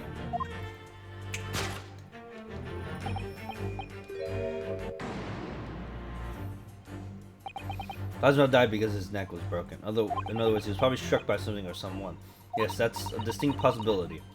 Yet, as of yet, no weapon has been found, though. Presumably, Darka didn't silently creep up behind Cosmo and deal him a fatal blow. I suppose it's possible that he had a fall and hit the ground awkwardly. It could have been a terrible act of misfortune that he broke his neck completely by accident. Ah yes, a bad fall could explain. It's rather hard to believe of Kazuma-sama, though. It wasn't a clumsy man. Well, we need to fix this deduction somehow. Is there anything from the scene that could explain what happened?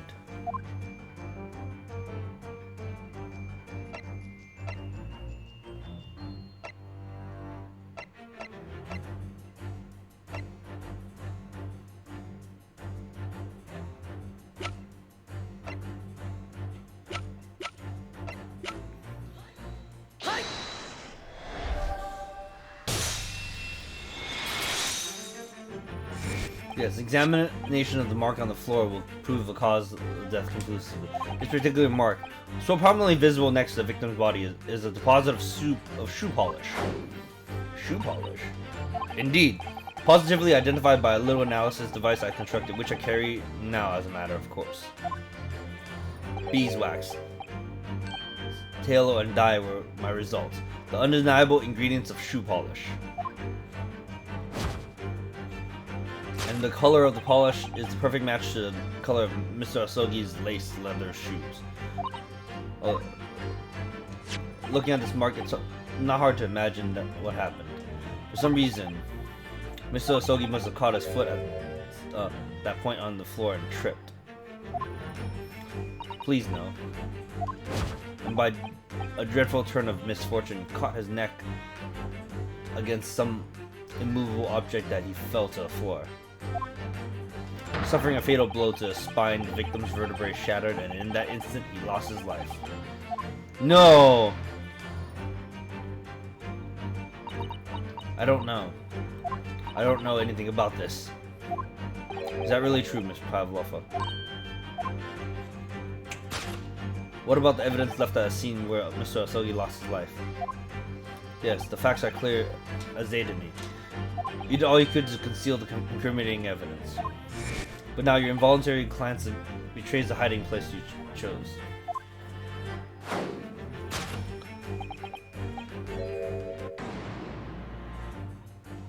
I don't believe it. Kazuma-sama merely tripped over, now he's no more.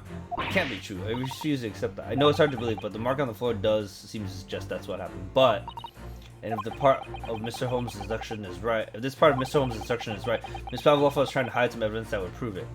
Here in this cabin, somewhere in the direction that she casts her eyes. I wonder. Let's have a good look around. There's somewhere around there.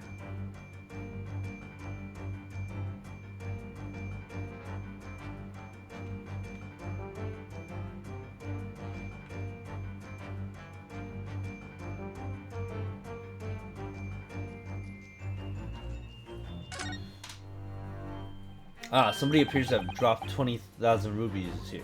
It hasn't been dropped now, it's been placed. It's starting to sound like Mr. Holmes. I'm starting to sound like Mr. Holmes. Stop trying to sound like a great detective.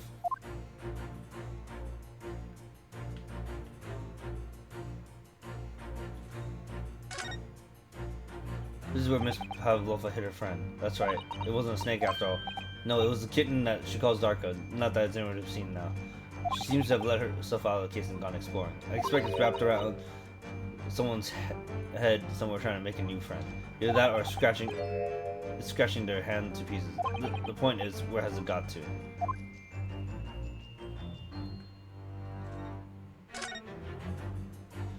This is a waste paper basket. Perhaps all the first class cabins have them. But Miss Pavlova only started occupying this cabin late last night. Presumably there's not much rubbish in there yet.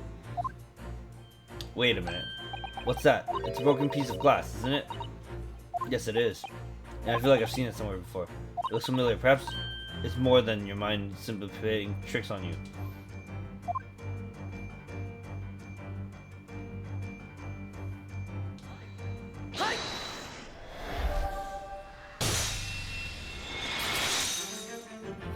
That's right. You hid the evidence that links you to the victim's death in the waste paper basket. Here we have a fragment of some intricate glass object. It would seem one that has a familiar air. In fact, precisely, we found another piece of broken glass on the floor in Mr. Asogi's cabin.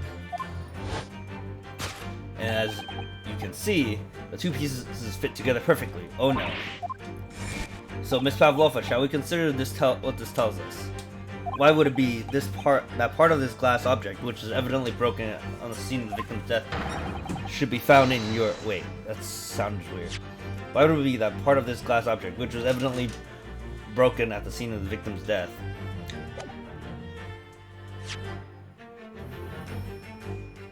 Oh, why would it be? There's a comma, yeah. Should be found in your wastebasket. Should be found in your wastebasket in your cabin.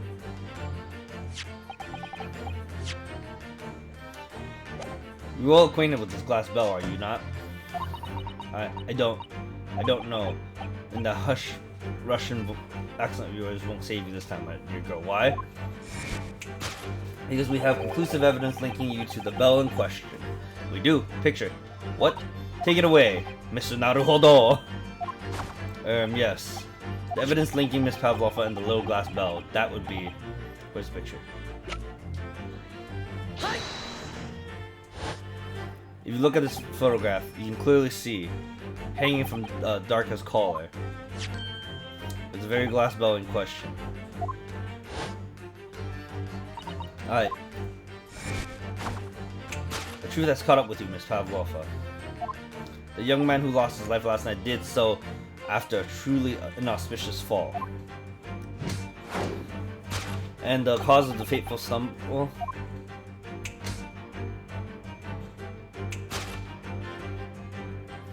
Your absent feline friend, Darka.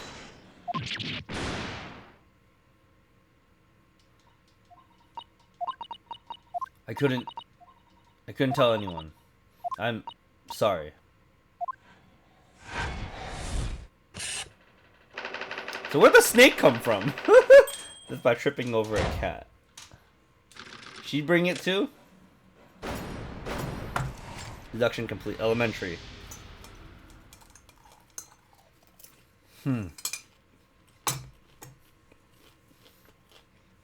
Except there's no Watson right now. Why don't you tell us now, Miss Pavlova? Tell us exactly what happened last night. It was a little after 1 in the morning.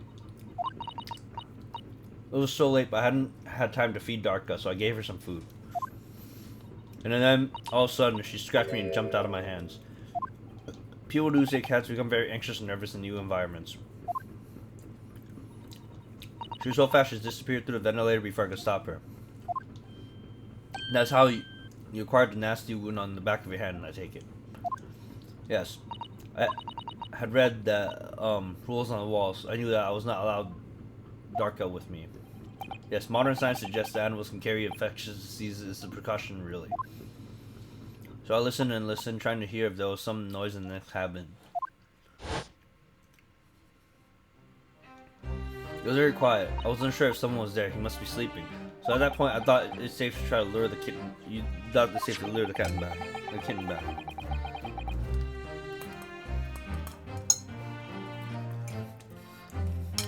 By dangling the toy through the ventilator and into the adjoining cabinet. Darka always loves his toy, but it didn't work. Nothing worked. I tried using her favorite toy. I tried whistling to her softly, but nothing. She didn't return.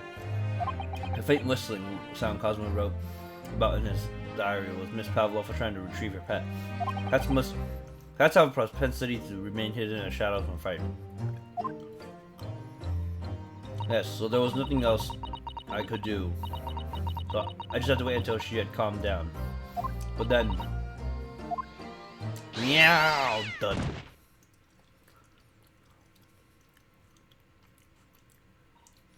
I nearly passed out with shock. I heard her cry out and then it was such a dreadful bang. And afterwards, nothing. It was totally silent. Cosmo was.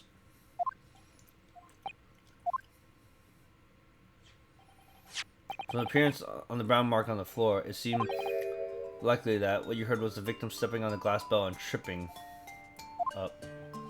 The SS bird has large vessel, but even she can pitch and roll violently without warning. If Mr. Osogi was already off balance as a result of the ship lurching when the kitten got under his feet, a combination of unfortunate factors could have easily caused him to fall over. So he died on accident. Well, it became of the kitten afterwards.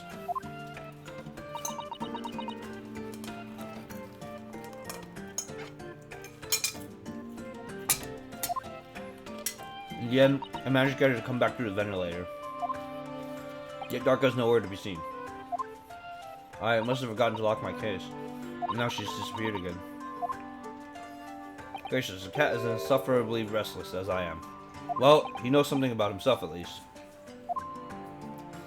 When I woke this morning, I heard that a young man in the cabin next to mine had died. But I couldn't bring myself to tell anyone what had happened. I was too scared. Scared that they would send me back. Oh, hold on a minute. What about the snake? You're right. Where is it? If the snake isn't your friend, Miss Pavlova, then whose is it and where did it come from? I wonder if it's such a dangerous creature doing on board the ship.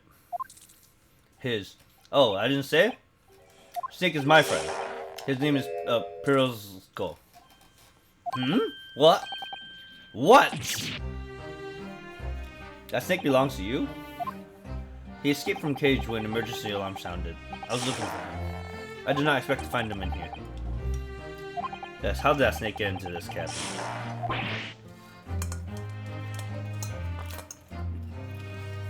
What? Animals are not permitted on board. Ha! We are at sea for 1 year. You want to be so long without close friend, without someone who understands? Can you find someone a little more human who understands you better? But my dear burly fellow.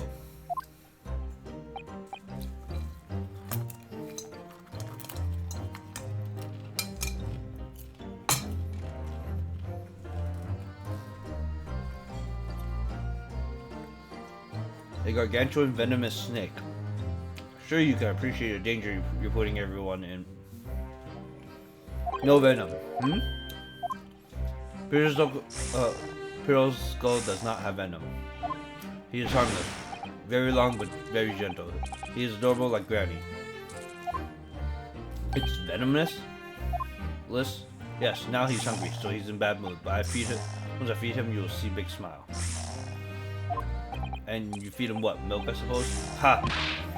Like they say, they milk chicken ridiculous. Snakes that drink milk are only in stupid stories. Pearl's skull eats mouses. Big, fat, round mouses. Oh, so... is that what the mouse trap in the passage down there is for? Of course. How else can I catch my friend's favorite food?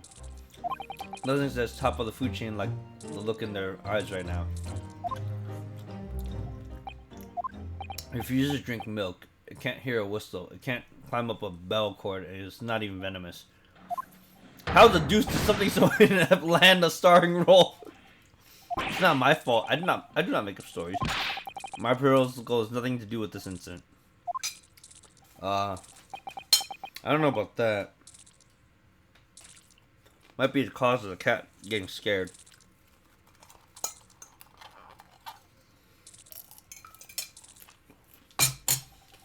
So that's what happened. That's the truth behind my best friend's tragic death. Yep.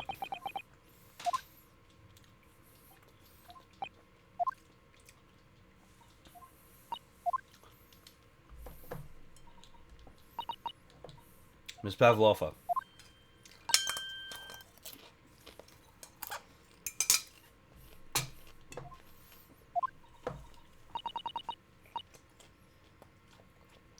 I understand the difficult situation you found yourself in, and I do sympathize, but please remember this. A young man lost his life. If you're going to attempt to cover up your guilt with lies, then no matter what the circumstances, I cannot forgive you. But, what are you talking about, Miss Mikotova? Lies. Miss Pavlova just confessed everything. It was just a series of unfortunate events, an accident. I'm no great detective like Mr. Holmes. I don't have a gift for knowing the truth, but even I can see that was not the truth. Don't you agree, Mr. Naruhodo? To be perfectly honest, yes. The discrepancy in Miss Pavlova's story. I'm sure of it, I just can't quite put my finger on it. I confess. I was intending to let Scotland Yard deal with any outstanding issues on this matter. Oh? I'm only present here for a very specific reason. The truth is you, Miss Naruhodo, are simply a distraction. Yo, what up, Thomas? A distraction? I do hope you have not been finding your shackles too uncomfortable. Ah! Now again, when did you do that? Especially as they're on your wrists as a result of my intervention. I was rather hoping I could resolve matters before we made our next port call. You were Mr. Holmes? Yes, but I overlooked one important detail. This young man was a very close companion of yours, was he not? Yes, Cosmo was my closest friend. I owed him my freedom, even. Don't mind me just doing Pokemon Unite at the moment. Okay. In that case, we must follow this to its conclusion. No further distractions. You must uncover the real truth here, Mr. Naruhodo. Jesus Christ. Yes, whatever that may be. Key to this discrepancy is in Miss Pavlova's story, I'm sure. If I can chase that down, maybe the truth will become clear. Truth about how you really died, about how the senior camera really became to be. Alright, I'll see what I can do. Excellent. Thank you, Mr. Naruhodo. Oh. So then, shall we begin? Yes. What are you doing in, are you just doing ranked right now? Also, I'm gonna get some more water.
Alright, I'm back. What should we ponder first? Victim who's lost his... What we should ponder first is the victim who lost his life in a cabinet that was bolted shut from the inside. Was this truly an unfortunate accident, or was it in fact no accident at all? This is what we must establish in the first instance.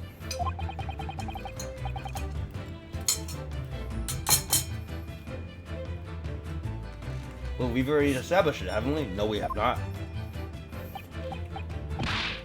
Man tripped over a kitten that had climbed into his cabin via the ventilator. Tragic, but yes, but still an accident.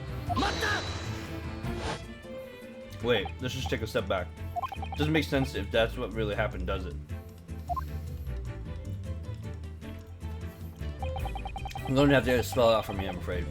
Yes, it's starting to take shape now. There's a clear contradiction between the facts and Miss Pavlova's story. The evidence is right there in Cosmo's cabin. It's undeniable. Death couldn't have possibly been a mere accident. Really? Let's show our hand, Mr. Naruhodo. Time to present the evidence. The evidence that proves unequivocally the victim's death was no mere accident.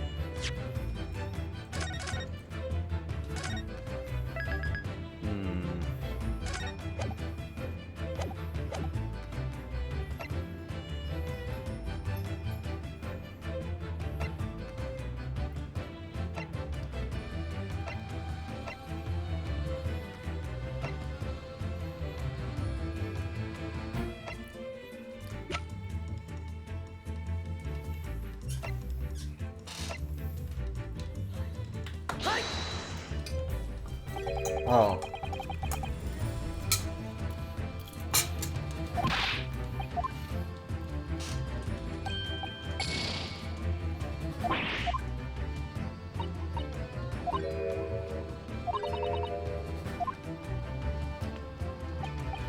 Presents or something.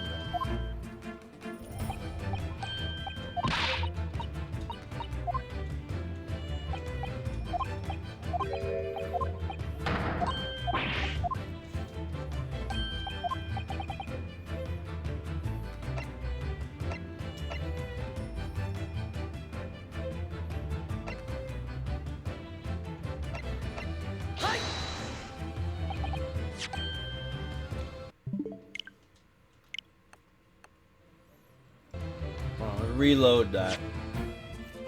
So we have a perfect. Yeah, doing a little. That's the save part. I wanted to see if the book had anything to do with it. A log comes in handy somewhere, but I figured it was a picture first. But I wanted to see if maybe it's a log first. Truth is clearly recorded in this photographic print.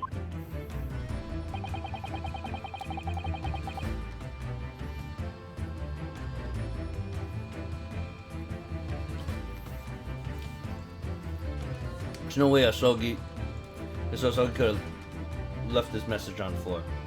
That's script. It's Russian, wasn't it?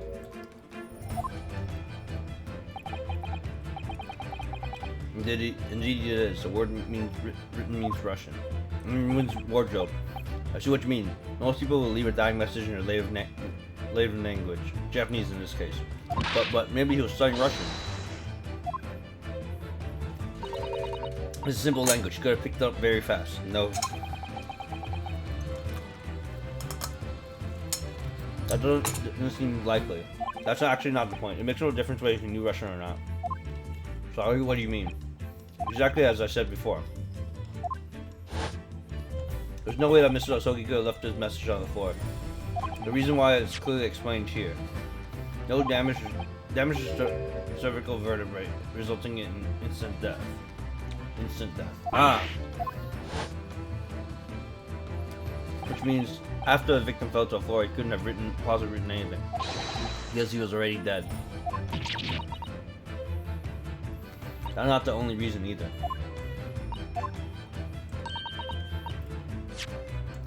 Something else we found in Mr. Asogi's cabinet. A remnant of something that couldn't have possibly been there if Miss Pavlova told us was true. What? So Susatsu-san has noticed it too. Putting the message on the floor aside, there's something else that gives the truth away. Another piece of evidence that proves this was no accident, in other words.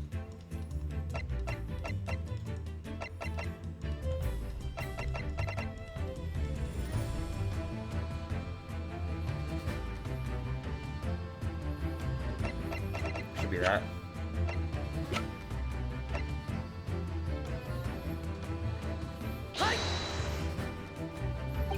Oh, what the hell? No, what point are you? Nope. Damn it.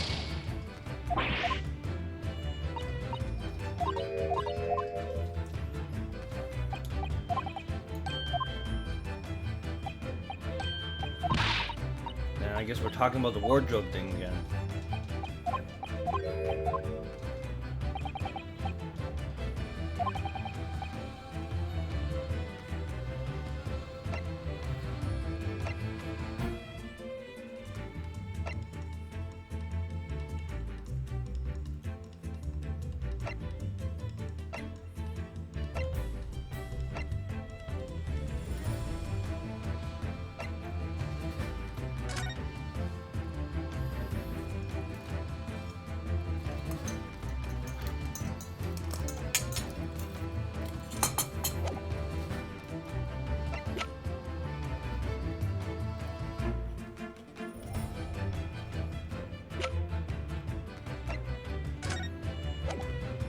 Do this or this?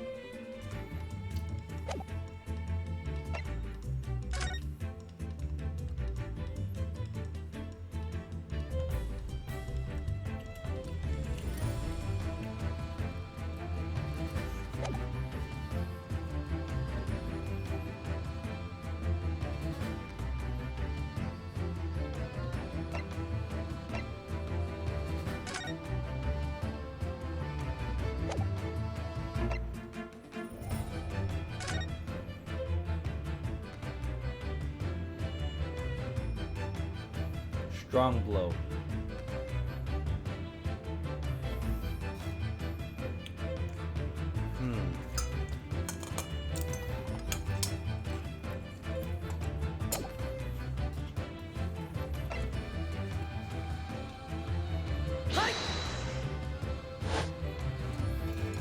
Yeah, I guess that's it.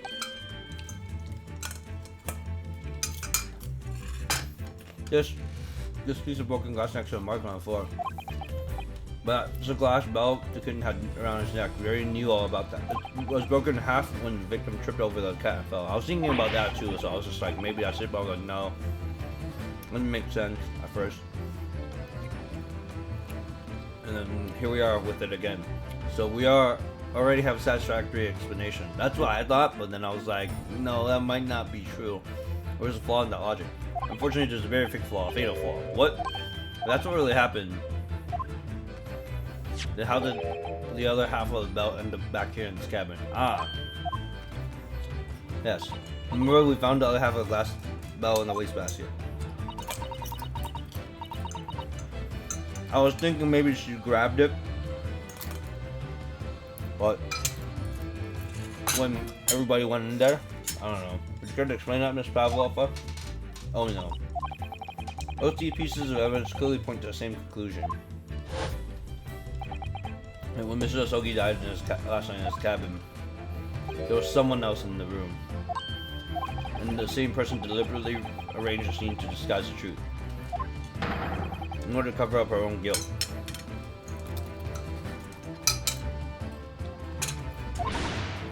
Yeah! Uh-oh. Yes, there's someone else in Mr. Asogi's. You're wasting time. Someone else is there? Ah, of course, we know this. What are you talking about? Bulkhead was bolted shut from inside. There's no way in or out. Oh yes. Oh, we finally get to explain this.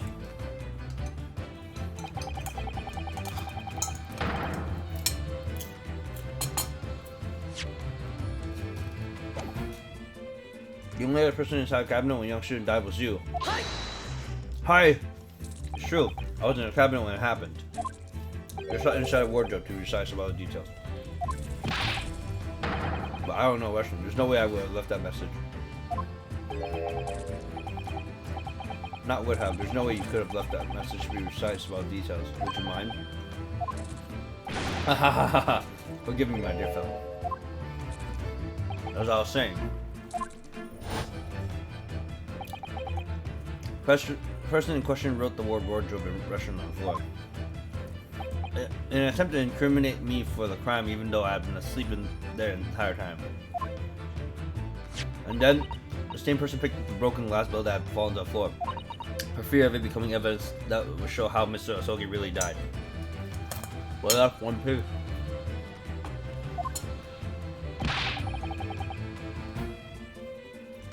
But why wouldn't this person have taken all the pieces of the bell away? Even half behind was always going to raise questions. Yes, well, it was past 1 o'clock in the early hours of the morning. The cabin would have been quite dark.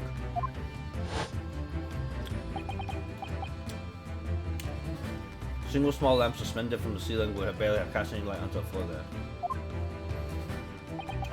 Little wonder then the culprit failed to notice the fragment of a tiny item. You all suspect me, don't you?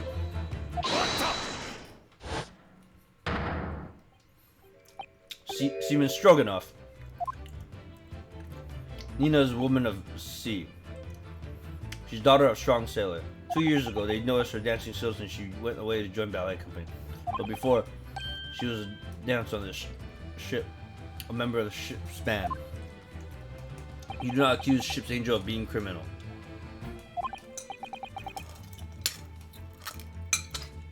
Ah, that's it.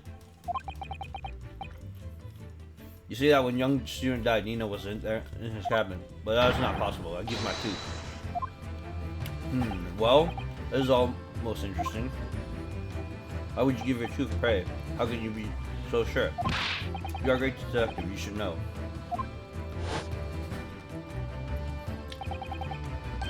Look truth in eyes. Cabin bulkhead was bolted shut from inside. Nobody could go into cabinet, not Nina, not anyone else.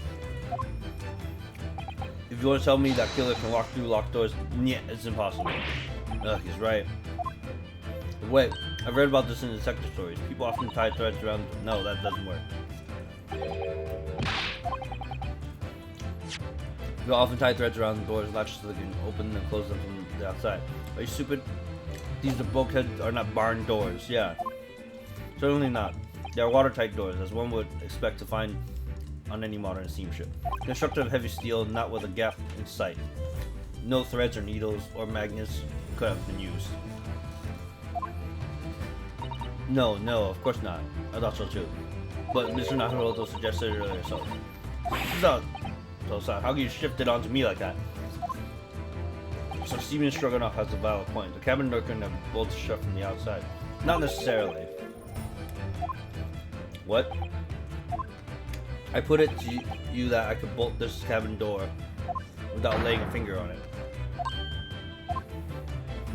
In this very cabinet, we can see traces of method I have in mind have been used before.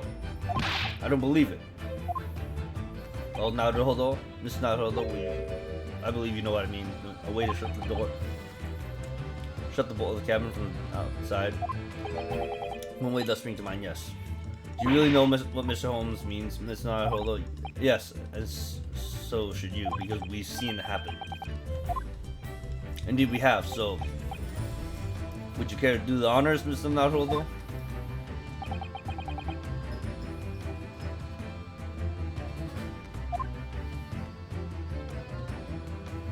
Can't point at this.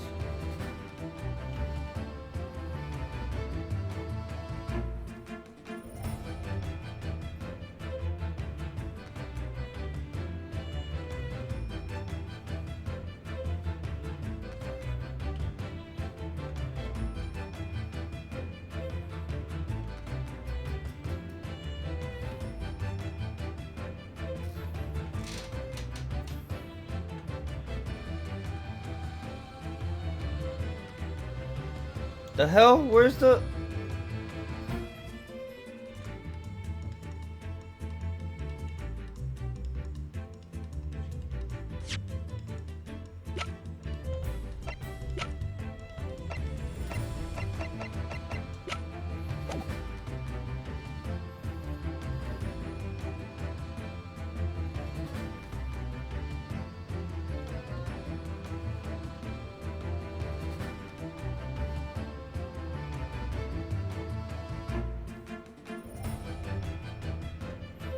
Where's the fucking trigger for it?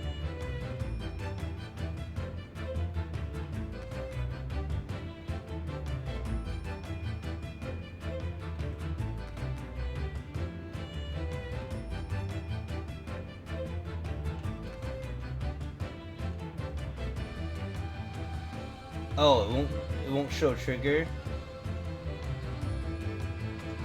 I guess I didn't push out this. Look at the bookcase there. I was expecting there to be a trigger, but I guess I just have to point it. Like, I knew it was gonna be a bookcase, but then I was just like, but it didn't show a trigger. I was like, wait a minute.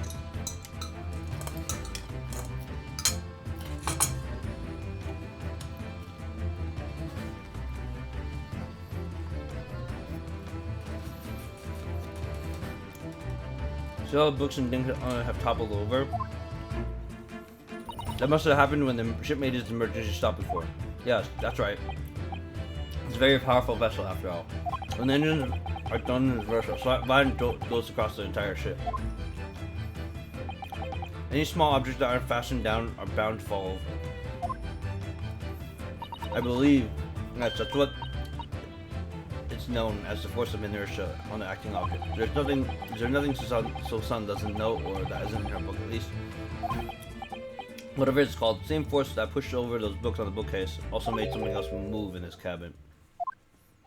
The bolt on the cabin door. Ah, it was very obvious just after the emergency stop that ship made earlier.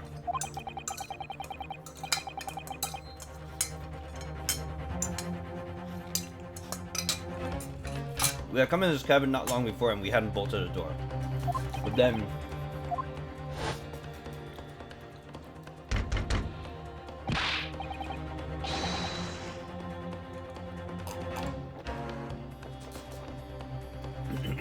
Hello, is anybody in there? Shout if you need assistance. Oh, that sounds like Inspector Hosonaga. Oh yes. That's it. When the ship suddenly stopped, the bolt flew across and locked the door. Yes, it's made of metal, but it's small and light enough to be moved by the ship's sudden change of speed. Or the force of inertia, if you want to call it that. Inertia. Are you trying to say last night after Miss Asogi was killed?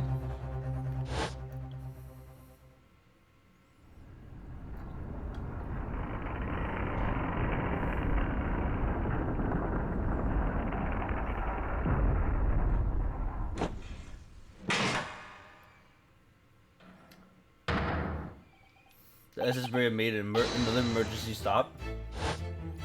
When I woke up this morning and looked around the cabinet, I thought it looked a little odd. All the books on the shelves had toppled over and all the ornaments. It's almost as if someone had run their hand across the shelves and deliberately knocked everything over. Yes, I remember that. And I stood them all up again, didn't I?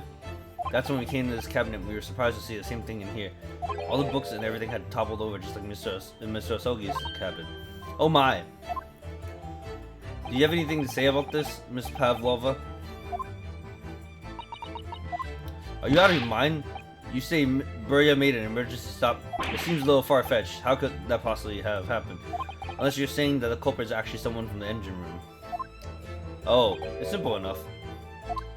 Are you forgetting the button in the passageway outside used to trigger the emergency alarm? Oh yes, of course. There was a notice, wasn't there? Telling you only to press the button in times of emergency?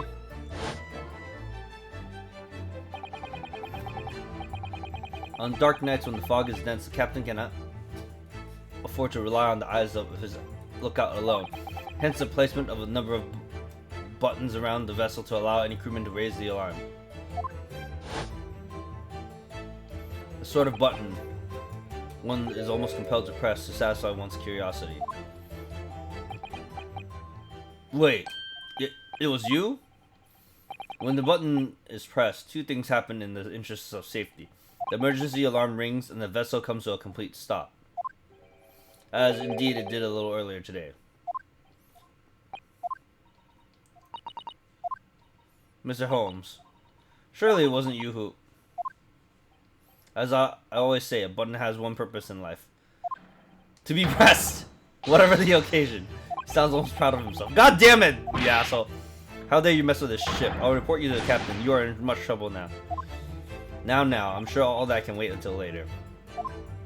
Let us not overlook the fact that we now have learned a valuable lesson. When the vessel makes an emergency stop, the bolts on the cabin door slide closed. So, what we must now consider... Yes, it all comes down to one thing now. Last night, after what happened to Mr. Asogi, did this ship make an emergency stop or did it not? You are idiots. Beria is a huge ship with many passengers. If we make an emergency stop even in the middle of night, there will be chaos everywhere. What are your thoughts, Mr. Naruhodo? Well, it's certainly possible that some kind of emergency happened last night. We have evidence to support the idea. Really? What evidence, Mr. Naruhodo?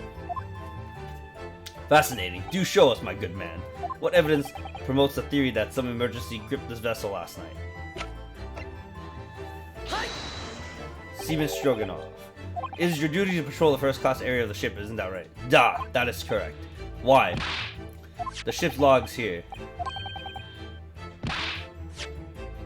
This would be where you record your details of your entries. Of your duties. What are you doing with that? That is mine. You rather carelessly left it atop the little makeshift burrow in the passage way out there. But as responsible passengers, we took it into our care with a mind to return it to you later. I left it there on purpose. That is where I always put it. I put it always. The point is, looking at what you usually record, it's clear that under normal circumstances you write the phrase, nothing to report every 30 minutes. But from 2 o'clock last night until first light this morning, nothing was recorded at all. Nothing recorded in the log? That is... Da! Because nothing happened. But if nothing happened, you would normally write nothing to report, wouldn't you? Gulp. Indeed, so which tells us shortly after 2 a.m. something happened here aboard the SS Beria. Something significant, sufficiently significant to make you forget to fill in the ship's log, in fact. Are you suggesting that the ship really did make an emergency stop in the middle of the night. Stop talking rubbish. If I'm perfectly honest, I find that a little hard to believe myself. Oh, why? Well, because if something major as an emergency stop really had happened, surely all of us would have noticed. That's very true. Thanks to the emergency stop we experienced earlier, we all know what it feels like now. The ship lurched so violently, the alarm bell was so loud. I can't imagine anybody would sleep through that, even if it happened in the dead of the night. Well, no, that's a good point. What of the throbbing? Sorry, what do you mean? Your head, man. Throbbing of your head since this morning. We all have suffered with it. Ah, oh yes. I have had a headache. You're right.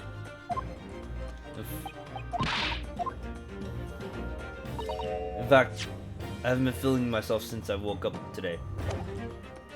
Nor have I. My head has been feeling heavy ever since dawn. Yes, you've all been afflicted, haven't you? Just as suspected. He's right, my head's been throbbing today too. So is his. Since eating dinner yesterday evening, everything felt sort of hazy. I can't really remember anything after I think that happened after I climbed back into a wardrobe. Then the first thing I noticed this morning was a throbbing pain in my head. I had already been dragged out of the wardrobe and had those handcuffs put on me by that point. Why didn't I wake up when all that was happening to me? You were knocked out. Tell me, Miss Naruhodo, you boarded this vessel as a stowaway, didn't you? Oh, well, yes, sorry. The stowaway class of accommodation doesn't usually include meals. What did you survive on? Well, Cosmo looked after me. He was always happy to share his meals. So you enjoyed some of the whole roast chicken dish that was served yesterday evening, I take it? Yes, in fact, I had all of that. Cosmo wasn't fond of chicken. Oh, really? So the victim didn't eat any of the chicken at all? That's right, he didn't touch it. Is that relevant? My dear fellow.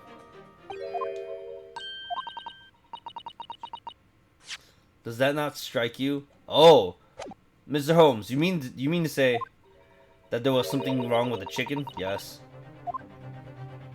I do. No.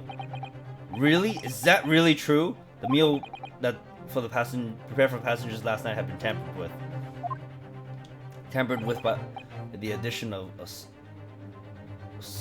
sulfuric designed to induce a very deep slumber in those who consumed it.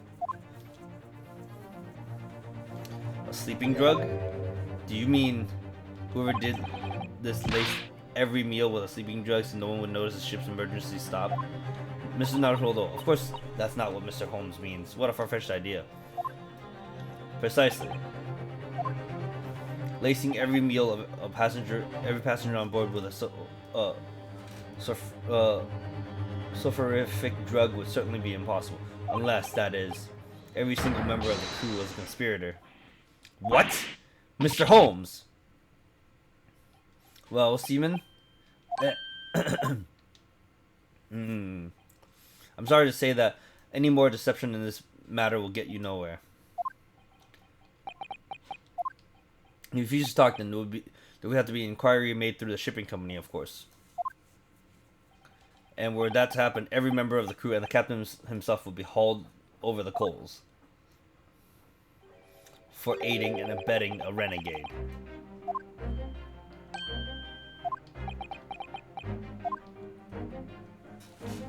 Please, no more. I will tell everything. I cannot make problems like this for everyone anymore. These crewmen are your former comrades, I believe. Yes, so when I decided to run away, I asked them to help me. We all agreed to help. Everyone together. She threw away everything. Her fame in the ballet, Mother Russia. We wanted to help our angel. I don't believe it. You're right. We put sleeping drug in chicken last night. Yes, I remember now. I did notice chewing on a lump of something strange and bitter at one point. Yes, we could not make all drug, how do you say, dissolve? Talk about heavy seas. At midnight, in waters near Shanghai, we brought our angel on board. She was helped by a comrade on shore with a small fishing boat. while all the passengers of the SS Beria slept soundly. Thanks to the almost magical effects of the slumber-inducing potion their evening meals had contained. So if that's what happened, the only people awake on the ship last night were the crew, people who disliked chicken, and the newly boarded passenger Miss Pavlova. And that would have been possible for you. You could have used the emergency stop trick to lock Cosmo's cabin door.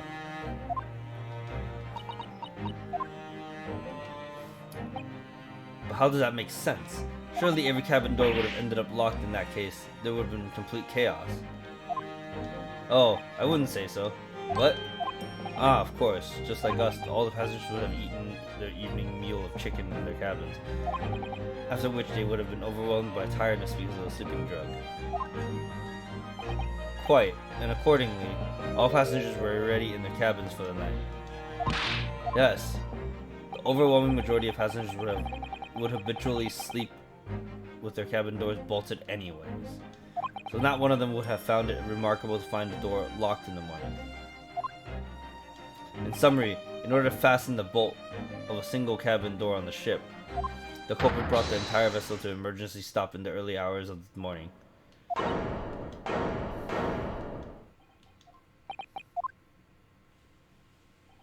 You have talked a long time and said many things.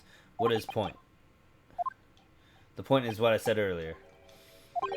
There was somebody else present on the scene when the victim lost his life last night. Someone who left a message in Russian on the floor in an attempt to incriminate another. Someone who tried desperately to hide the broken fragments of glass that would reveal the culprit's identity. And someone who abused the ship's emergency stop procedure in order to lock a door. All told, a busy night. But I don't know about any of this. I'm just a little girl. You like to speak with your long English words and explain your clever ideas. But I am Sailor, and sailors don't listen to long, boring stories. We don't believe. Sailors like me, we only trust what we see with our eyes. A laudable trait. What? I am quite of the same disposition, my good man. And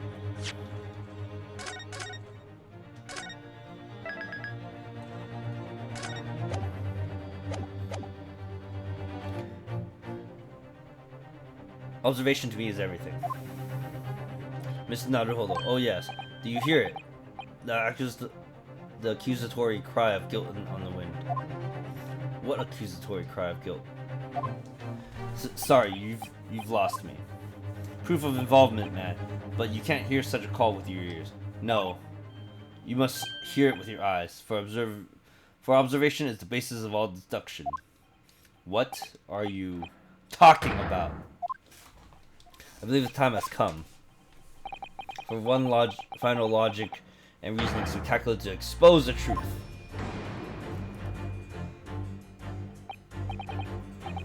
So, Mr. Naruhodo, your assistance, if you please. With what exactly, Mr. Holmes? With observation, my dear fellow, just as I said, of these two provocators. Observation.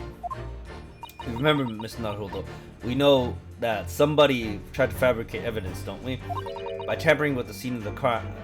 Scene of Mr. Osogi's death. What we're looking for is some trace of evidence that one of these two was there when it happened. Precisely, you're delightfully quick to grasp my meaning. Alright, I'll see what I can. I'll see what I can see. So we're looking for a trace of evidence that shows someone else was there when last night when Cosmo died.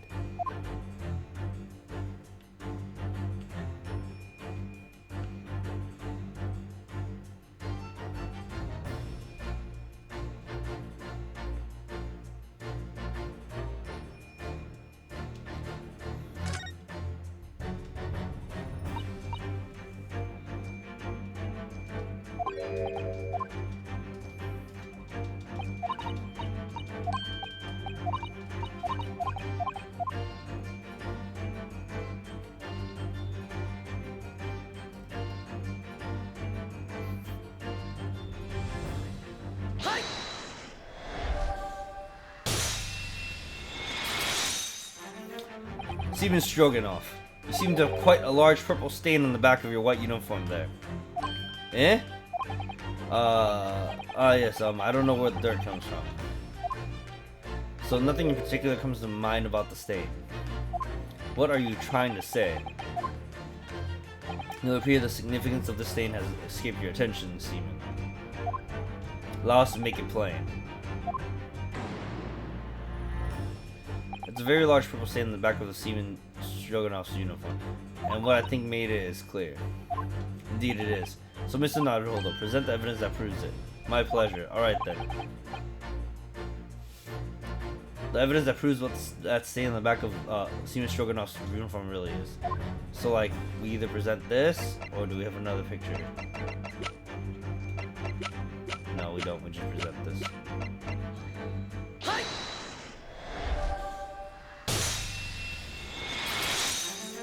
Yes, it's this photograph, and the ink it shows. That's what caused the stain on your uniform. Ink. A rather unusual color of ink. Purple. The penny drops at last. Now you see the significance. The Russian word on the floor next to the victim's body was written in purple ink. And the stain on the back of your uniform is ink of the exact same color. If the ink had been dry, it wouldn't possibly have stained your uniform in that way. Which means you must have been present in the cabin in the moments immediately after the ink was spilt. Alright, yes.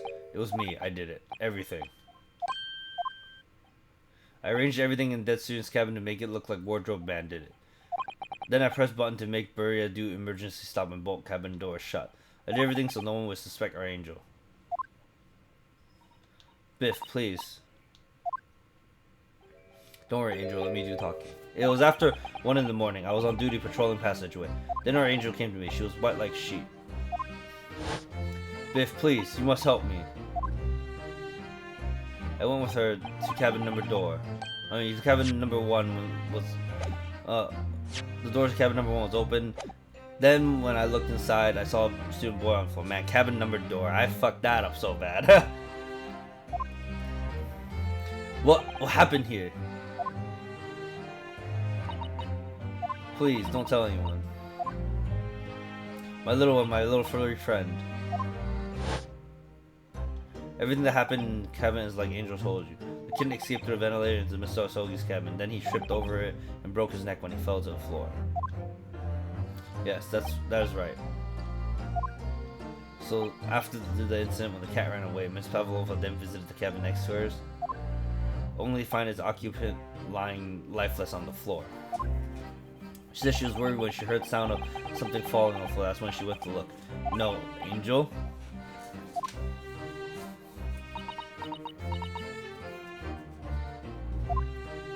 The door was not locked.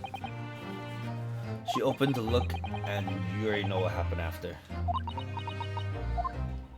There's just one thing, if you wouldn't mind. What? When you went to Mr. Asogi's cabin, Miss Pavlova, was he already dead? Why? I already told you. We need to open the door. Student's cabin and looked inside. I was asking Miss Pavlova. Well, Miss Pavlova? Yeah.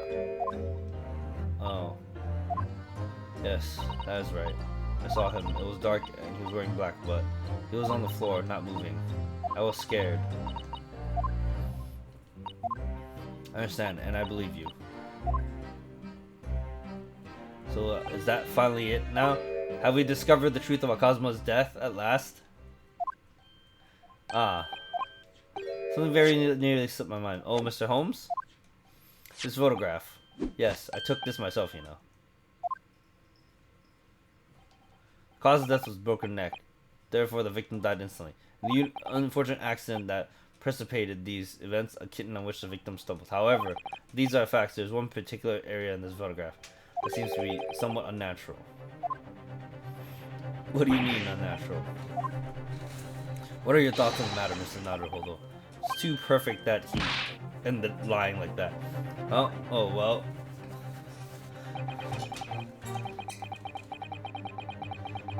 We Cosmo tripped and fell, and by some terrible stroke of luck, bad luck broke his neck. Which particular part of this print seems unnatural? That his head was turned.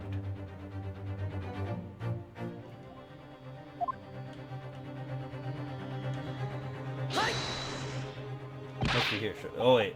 Oh no, that his finger was moved. I mean, it was.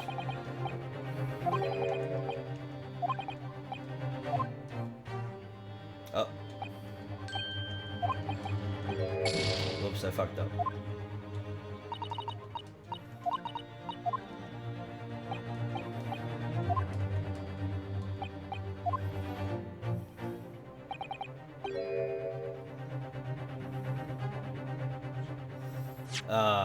So it is the hands. Okay.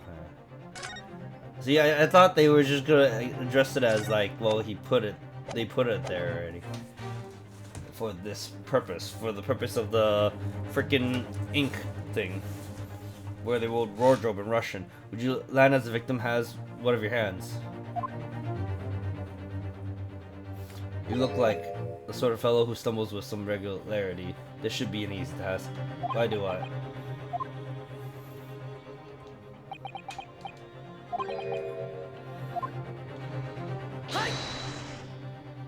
Alright, if he really fell due to an unfortunate accident, then his fist just doesn't seem quite right.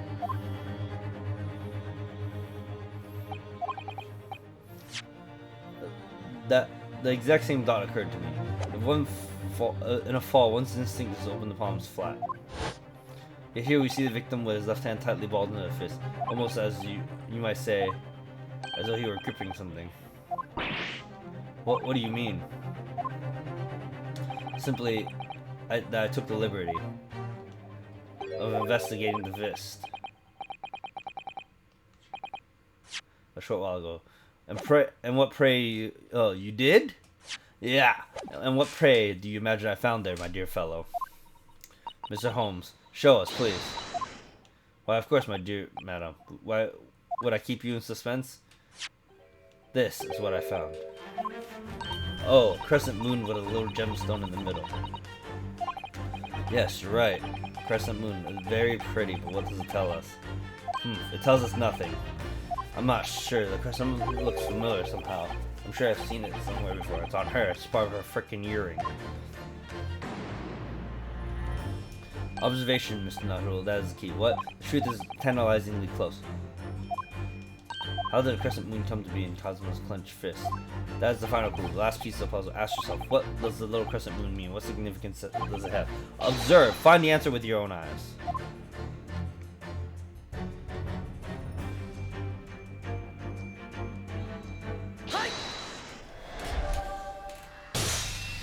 Hey, Kemi. Welcome back. Alright, work is done and I can go to bed now. Alright. What were you doing? Were you actually like working like your job from home late at this night? Miss Pavlova, I noticed that on your ear. Even though you have metal earring, the decorative part of it seems to be missing. By the way, she would totally notice if an earring that big broke. Those things are annoying. Yeah, probably. Dude, what?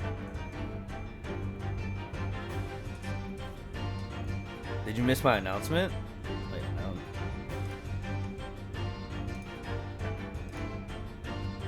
I was working all day, so maybe?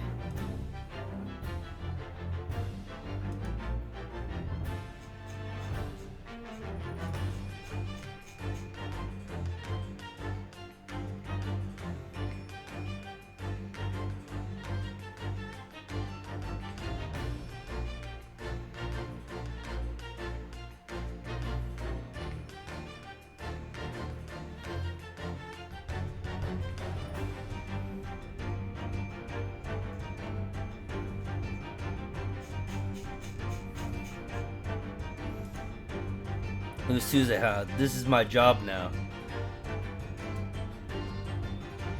Tuesday. Which is the 3rd.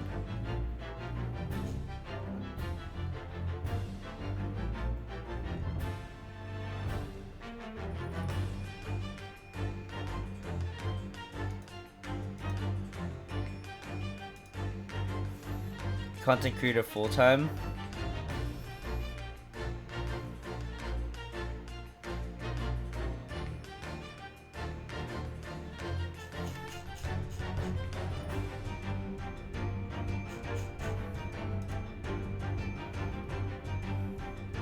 Oh! On the Kemi live show. Yeah, wait, Tuesday? Said the 1st.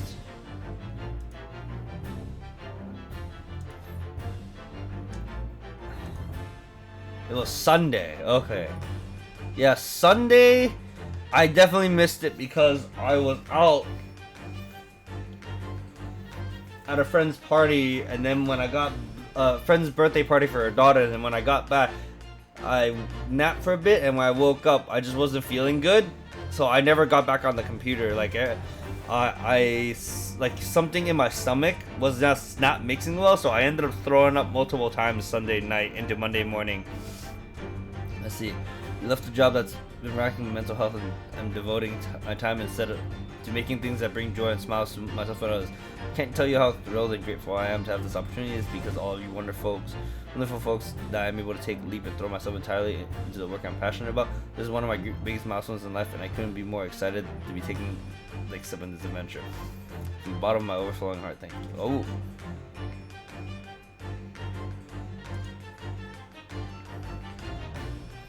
Quit my job that was stressing me out and decided that instead of looking for another one, I would just jump into making stuff.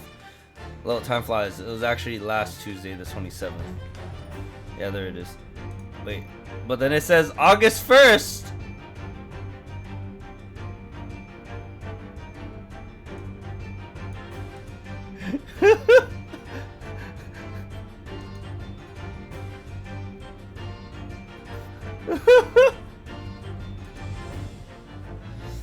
Well, I mean, do what you need to do, you know? Like, I hope, it works out for you. I did announcement streams, but didn't post in Discord until then. Ah, okay. So.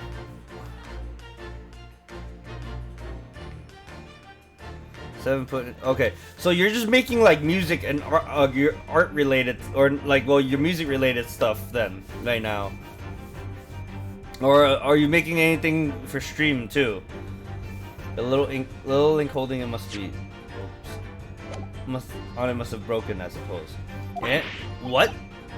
But looking at your other ear, I noticed the crescent moon. Ah, I don't believe it. Now, the missing crescent moon was found in the victim's clenched fist. Clearly, there is only one logical conclusion. There was a struggle. Wouldn't you agree, Mrs. Naruto? He reached out and grabbed. Yeah, all streaming and music now. So tonight, I was finishing up the artwork for the new album. Ms. Pavlova, Mr. Sogi must have grasped that crescent moon and pulled it from your ear. Do you get enough subs that streaming can suffice right now? Or do you have to grow into like insane heights first? Pulled it from your ear, perhaps just moments before he fell to the floor. In other words, last night in Mr. Osogi's cab, you witnessed the moment when the victim fell with your own eyes. In fact, you were literally at arm's length from him. But then the question is, why did Mr. Osogi do that? Why did he pull your earring from your ear and hold it in his clenched fist during his final moments? Oh no. No, haha, oh. Damn, I was hoping you did. Angel? No one can protect you now. Please, Miss Pavlova, tell us the truth. Last night, what did you do to Cosma? Ah! Oof. I got her. I was intending on ending at 10, but this is gonna go until we're done. When I think about everything that happened yesterday, it was too much. Running away, the fishing boat in the middle of the night, trying to climb onto this huge ship, and then when I was at last in this cabin and I relaxed after this horrible long day. Now, Darka, wait!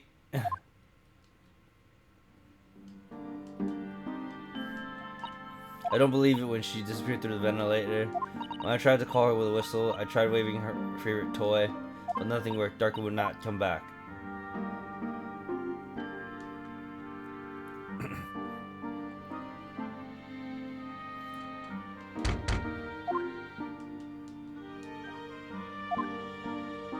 Clunk. What are you doing here at this time of the night, Inspector? Oh. I'm sorry. I thought it was a friend of mine.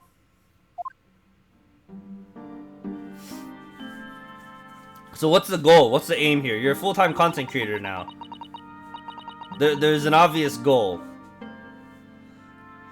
A young man from your country, he was very polite and kind. He helped me find Darkline and promised not to tell anyone. But then, when I had my friend in my arms again, and I was going to leave the man's cabin... Just a moment, sorry, but... Oh, yes? I'm sure I know your face. I've seen you somewhere before. Ah, of course. You're Nikolina Pavlova, aren't you? The Russian ballerina. Huh? No, I don't know that name. My heart nearly stopped when he said that. He knew who I was. How could this man from a land in far away east know a Russian ballerina? Yes, I saw your performance in Japan. The beauty of the ballet made a deep impression on me. But what are you doing on the ship? I'm sure I read your ballet company was performing in Shanghai at the moment. I can't fool him. I have to tell him the truth, and I hope he doesn't tell anybody. I have no further choice. I see. So you've run away. Please keep my secret. Don't tell anyone. Give me a moment. I could use another opinion here.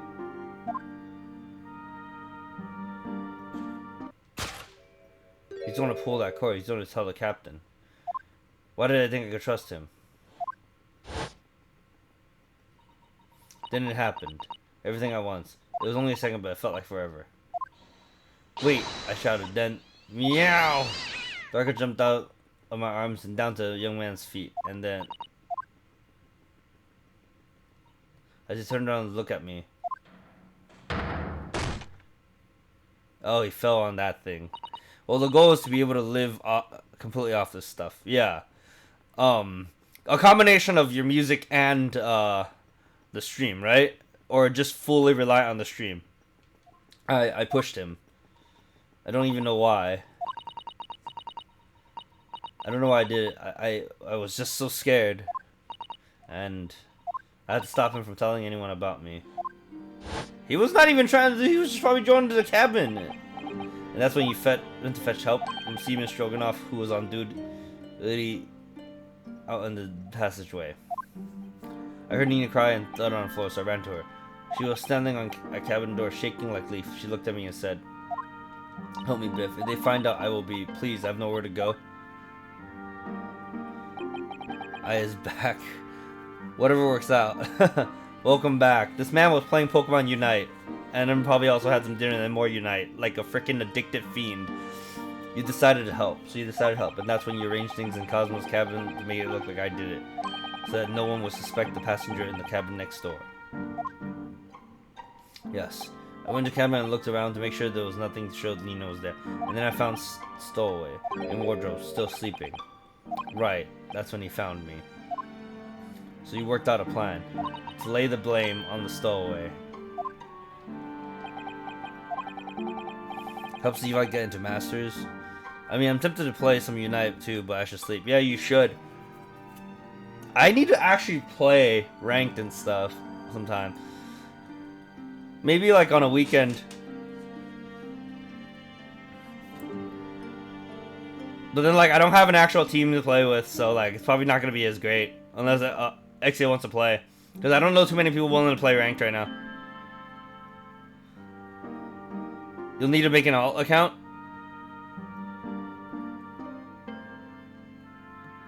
Oh, help me play. So that way we're not playing a super high rank for no reason right now. Yeah, if you want. I closed wardrobe doors and put back strange paper sign. Luckily for me, that was the only reason Selo-san started to believe me when I said I was innocent. I'm too high ranked on my account at the moment. I only play ranked when it's not quick matches.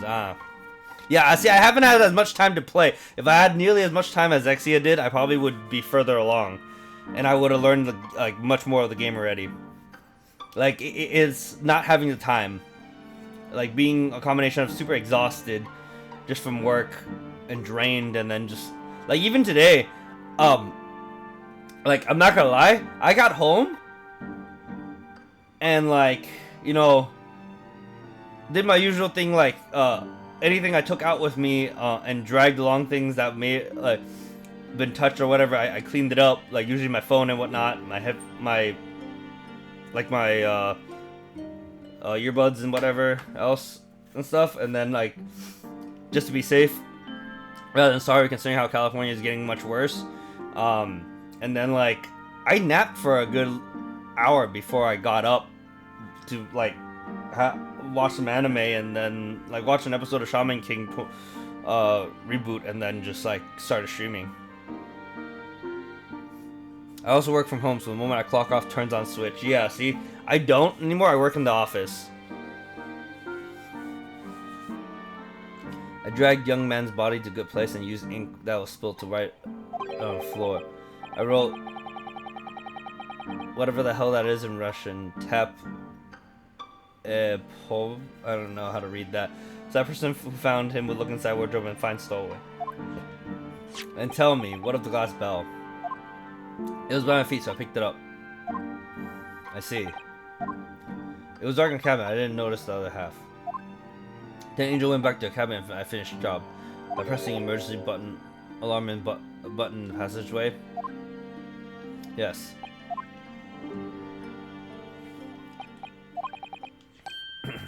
Accordingly, the SS Buria did indeed come to an emergency halt a little after 2 a.m., thus enticing the bolt on the cabin door to slide shut, creating the locker room mystery.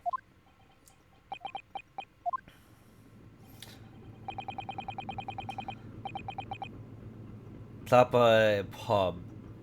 Russian for oops, he did. That's a BS, by the way. I mean, in this context, it led to the result, but it was just talking about it meant wardrobe. There's still one thing I don't understand, Miss Pavlova. What? Well, you said you told Cosmo about the fact that you'd run away from your home. And that's because you were worried he was going to tell the captain that you pushed him.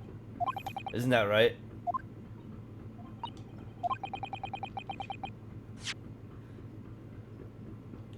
Yes, but even if you had pulled the bell cord and called for the captain of the ship, aren't you friends with every member of the crew?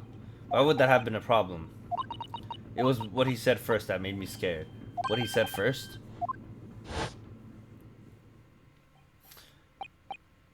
What are you doing here at this time of the night, Inspector? Oh. I'm sorry. I thought it was a friend of mine. He said an inspector was his friend. Ah, yes, meaning me. Who was supposed to be acting as his bodyguard.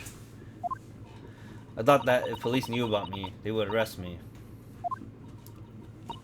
So before he could pull the bell cord, May I stop you a moment, please, Miss Pavlova? He was never going to pull the bell cord. It just doesn't seem to make sense. I mean, was Mr. Asogi really going to pull the bell cord? I don't know. What? What do you think, Mr. Naruhodo? Well, I'm not Cosmo, so I can't know for certain, but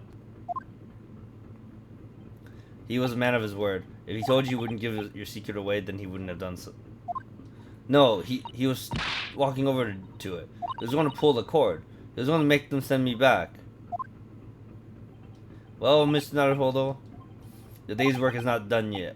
As yet done, it seems there's one more deduction to make. What? Another deduction?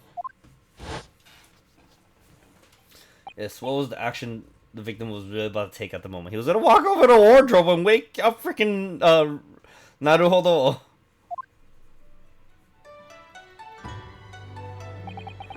Looks like someone killed a man for no reason. Yep. Can we determine whether the young man's gaze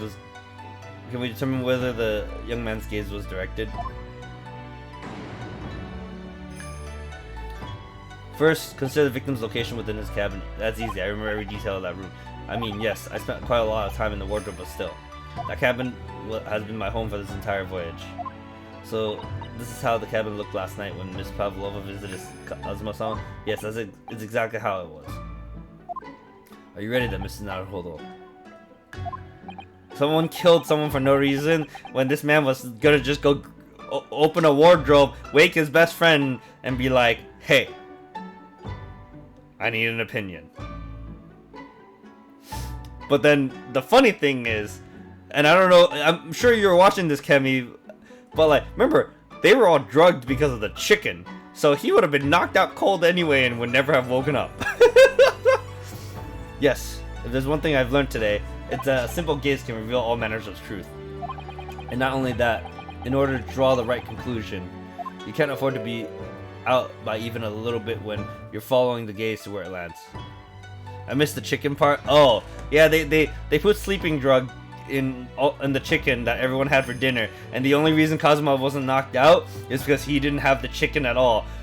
He didn't like the chicken, and what ended up happening was Naruhodo ate the entire chicken. So that man was drugged to hell and back and was asleep like a baby.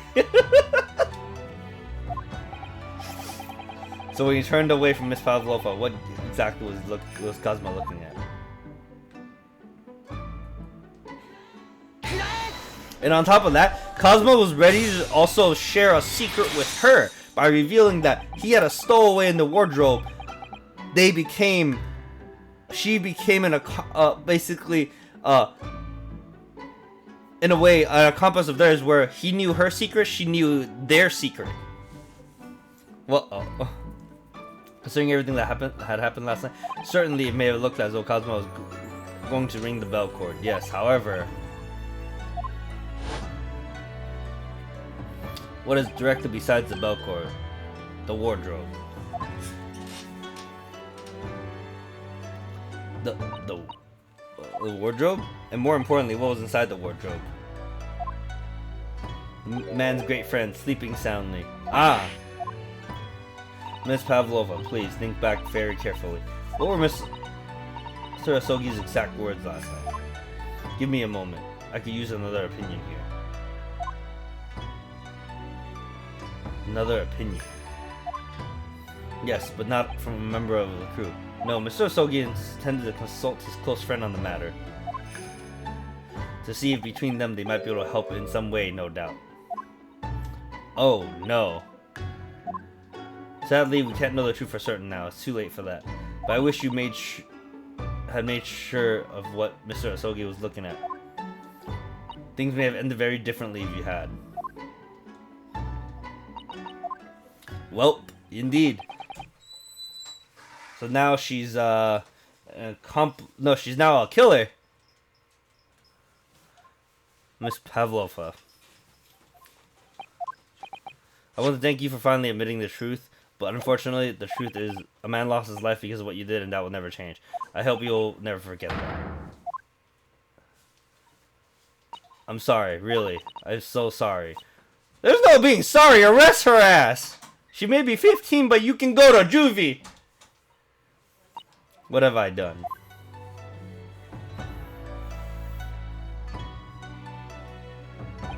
And so, at long last, the mystery surrounding the tragic accident on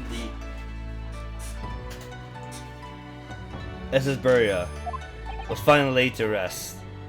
Wait, she's 15? Yes, she's a 15-year-old Russian ballerina, a really famous one, no less.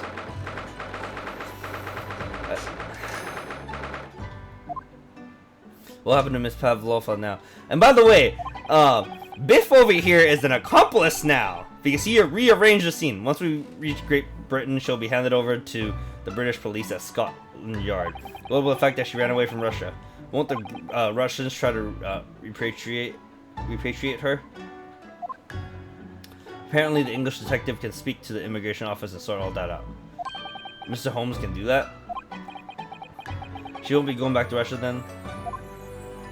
Hey look, his face is all good again, and his glasses are fixed. No, I don't think so. Even if she wanted to return to in the future, I doubt she would be able to. She ran away, so now she's in exile for life. I see. I'm sorry. Seaman Stroganoff? I wanted to help our angel no matter what. But I didn't think about you, how you lost your good friend. I will go with Nina. I will give myself to British police. That's kind of you. In the meantime, thank you for letting me go free again. Kazuma's death feels like such a waste. It was such a waste! It was unnecessary! The SS Beria. Kappa. Also, I just really like how his shirt is too short.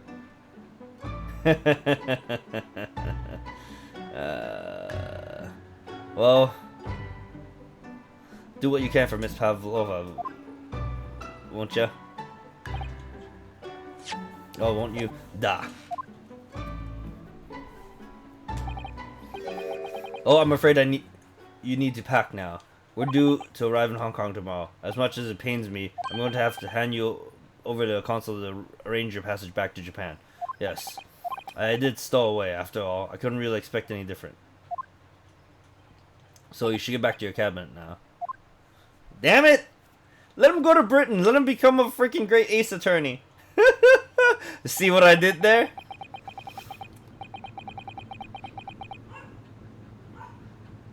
It looks like my study tour to Great Britain is over before it's even begun then. To think that only days ago Cosmo and I were laughing together about how we tear up the streets of London. But that seems like a distant memory now. Oh. What's that? Is it someone weeping? Oh. Susato-san?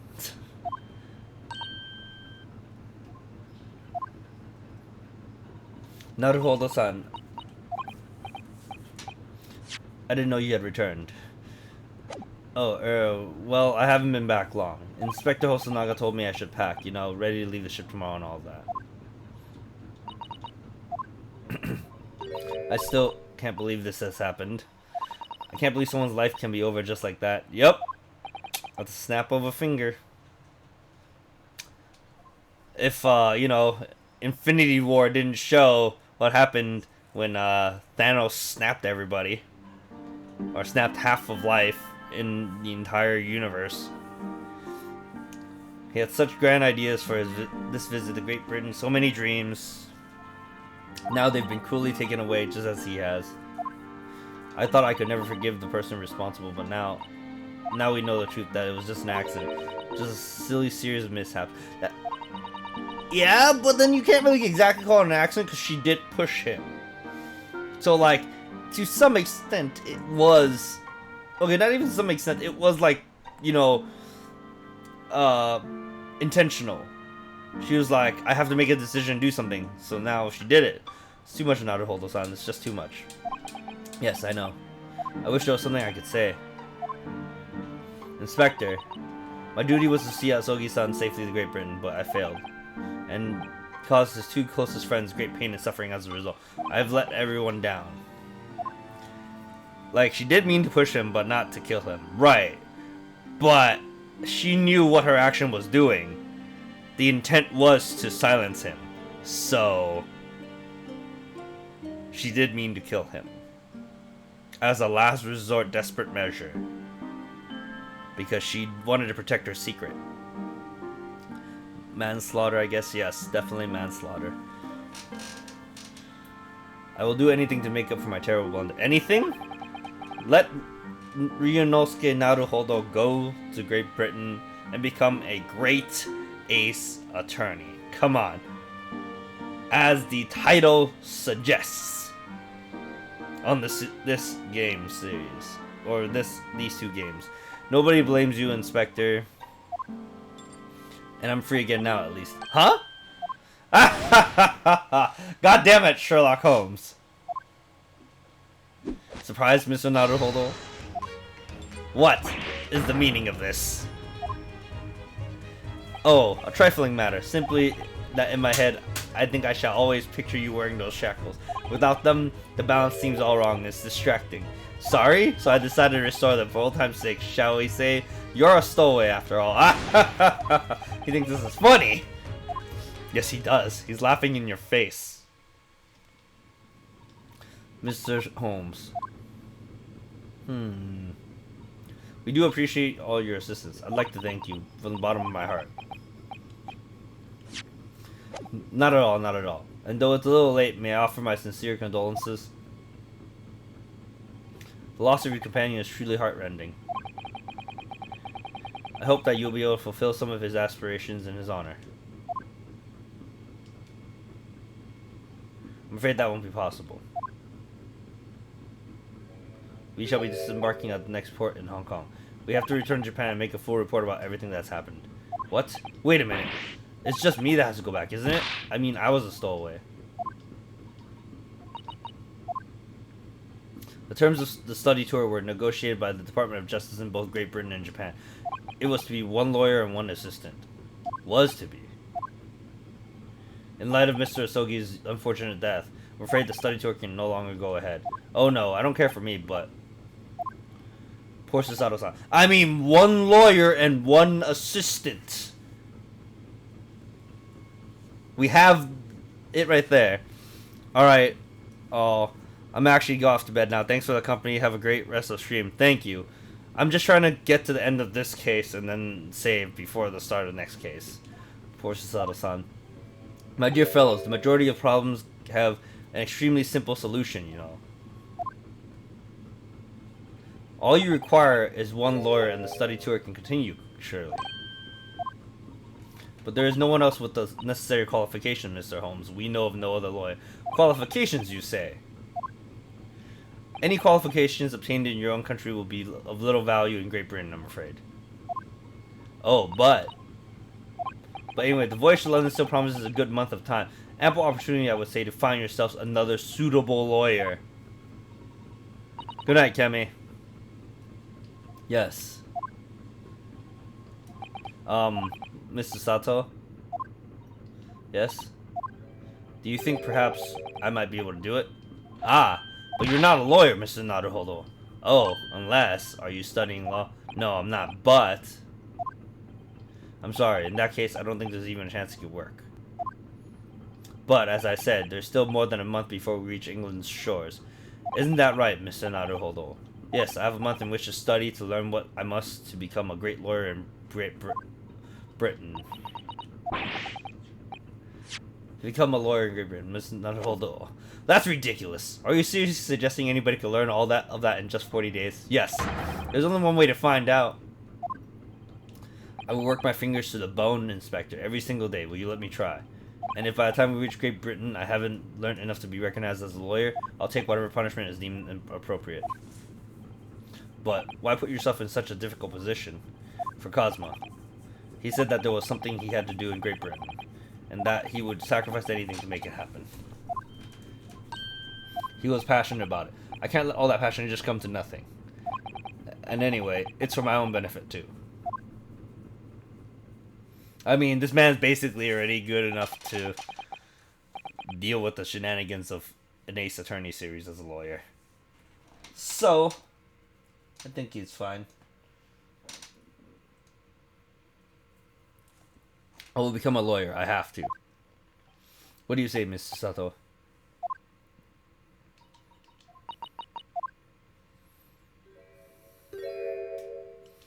I think it's a wonderful idea. Thank you.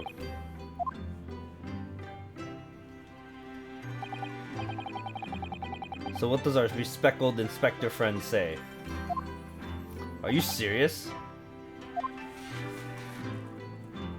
1 lawyer and 1 assistant. The numbers are indisputable. No. It's madness. Yet fascinating, wouldn't you agree? And plus, I feel like Sherlock Holmes is gonna actually put in a word for this man. Fascinating. Duty and rules are dull routine of existence, or the dull routine of existence that we all abhor. Give us interest and give us fascination. Speak for yourself. Besides, qualifications are no measure of a man. What matters is his character. No? And you've witnessed ample evidence of this man's exemplary character today with your own eyes. From the early hours of this morning until this very moment now. Despite contending with the passing of his close companion and despite the accusation of guilt, this man has shown resourcefulness, intelligence, and above all, courage.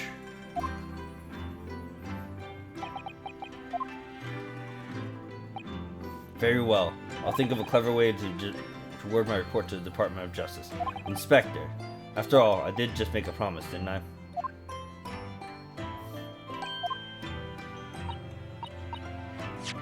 I said I'd do anything at all to make up for my shortcomings here. Oh, thank you, Inspector.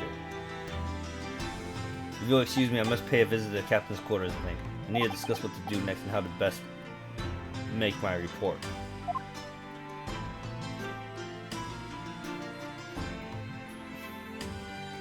Are you really prepared to attempt this, Mr. Naruhodo? Yes, I'm going to try. I wonder, would you consider teaching me what I need to know, everything about being a lawyer? I would be delighted to help you. I am a judicial assistant, after all. Thank you. And Mr. Naruhodo, I'd like you to take charge of this. What? Me? Are you sure? I'm sure it's what Kazuma would have wanted. Its name is Karuma. It's a great sword that's been in the Asogi clan for generations. Very well, I accept. I'll treasure it always. Now it's no longer in the Asogi clan. Well, so then, Mr. Sato. It seems we'll be working together for some time to come yet. It'll be an honor, Mr. Naruhodo. And for the next 40 days, I shan't grant you a single minute of freedom. We shall fill every spare moment with study. Yes, that's exactly what I need. This man's gonna burn out, but it'll be rewarding for him. But before we begin, I have an earnest favor to ask you two. Goodness, what is it? Please throw me to the ground. 3 times. What? I should never have doubted you. You were Kazuma's closest friend. Of course you would never have done anything to hurt him. That should have been obvious to me from the start. But I allowed suspicion to get the better of me, and no matter how upset I was feeling, it was completely unforgivable behavior. No, you were in shock. You just found out about me stowing away, and the cabin door was locked from the inside. No, I won't let you make excuses for me. Whatever the circumstances, I should never thrown you, and not just once, but 5 times. Ha! The number keeps creeping up, doesn't it? Please, you must. Just take hold of me and throw me. Do it! Don't even think about it. No. I don't even know how. I've never thrown anyone in my life. Very wise, Mr. Naruhodo. It isn't a skill one requires without considerable training. Oh, Mr. Holmes. I observed your throwing technique several times with great interest. I confess I was most impressed. When did you see that? I presume that would be a form of Japanese wrestling. Oh, well, in a way, it's not wrestling, but my own interpretation of an ancient jujitsu technique. Jujutsu. Apparently it's called the Susato Takedown. It leaves your head swimming, believe me. How beguiling. I'm a practitioner of combative arts myself. I am a somewhat accomplished boxer. There he goes, dancing around again. Wonder if you'd be so kind as to instruct me on the technique of your arresting throw. Yes, I'd be honored. Then let us not dally. Demonstrate, my dear madame. Oh, of course. Uh-oh. Not again! Are you ready, Mrs. Naruhodo? Sorry? Hiya! As you can see, you throw from the abdomen. Oh yes, arresting indeed. And this is what you term the Susato takedown, is it? Actually, no. That was Susato squash. What the sh... In my groggy state of consciousness, a scene from an evening recently spent with Kazuma flickered into my mind.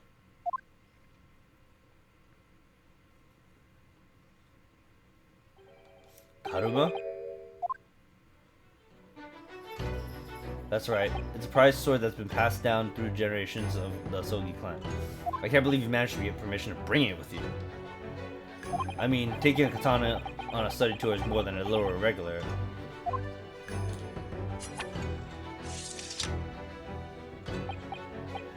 Surely. A Japanese man's sword is a soul, Ryunosuke. I can't be parted from my katana. Karuma guides me, I truly believe that. And now it guides Ryunosuke Naruhodo. So its name compels its wielder to slice evil in two? Not that you would need much compelling. Oh, on that subject. There's something very important I have to do in Great Britain, and I'll sacrifice anything to make it happen. I'd appreciate you seeing it through with me. Of course I will. Whatever it is, I'll see it through to the end with you. I knew you wouldn't let me down. that important thing he had to do. I still don't know what that was. Well, I mean, you'll figure it out on your own, I guess. But I'm going to see the place for myself and work it out. In Great Britain's capital, London.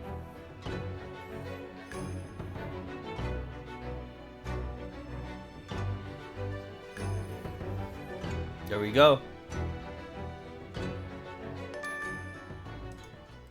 Crash Course Ken.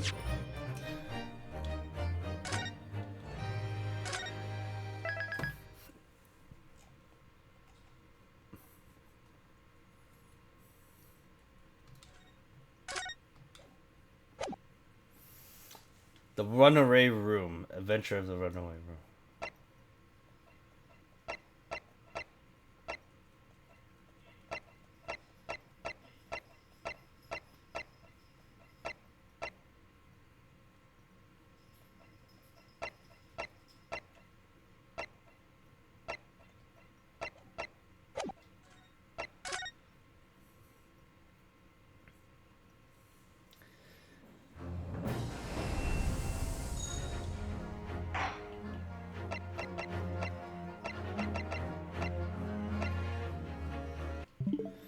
Alright, with that, we're done. Now I need to find someone to raid.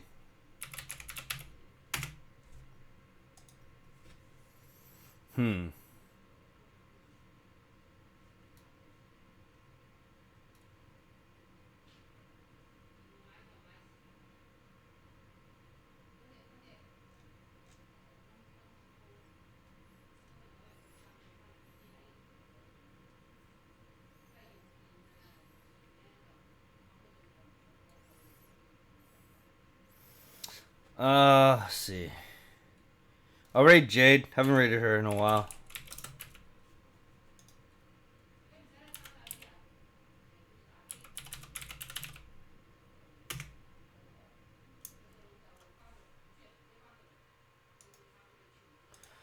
Let's use these.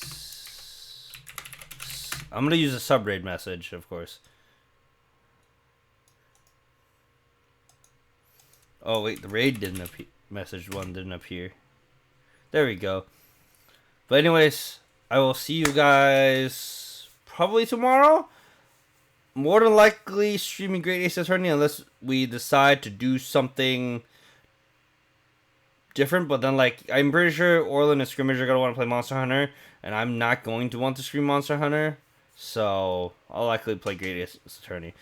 Meep, I got back for a raid. Yep, you did. Although, like, all the people that were in here before were just lurking, so, like, it's not as big of a raid. But anyways, thanks for the raid earlier, Raika. I will see you the next time I see you. Goodbye, y'all.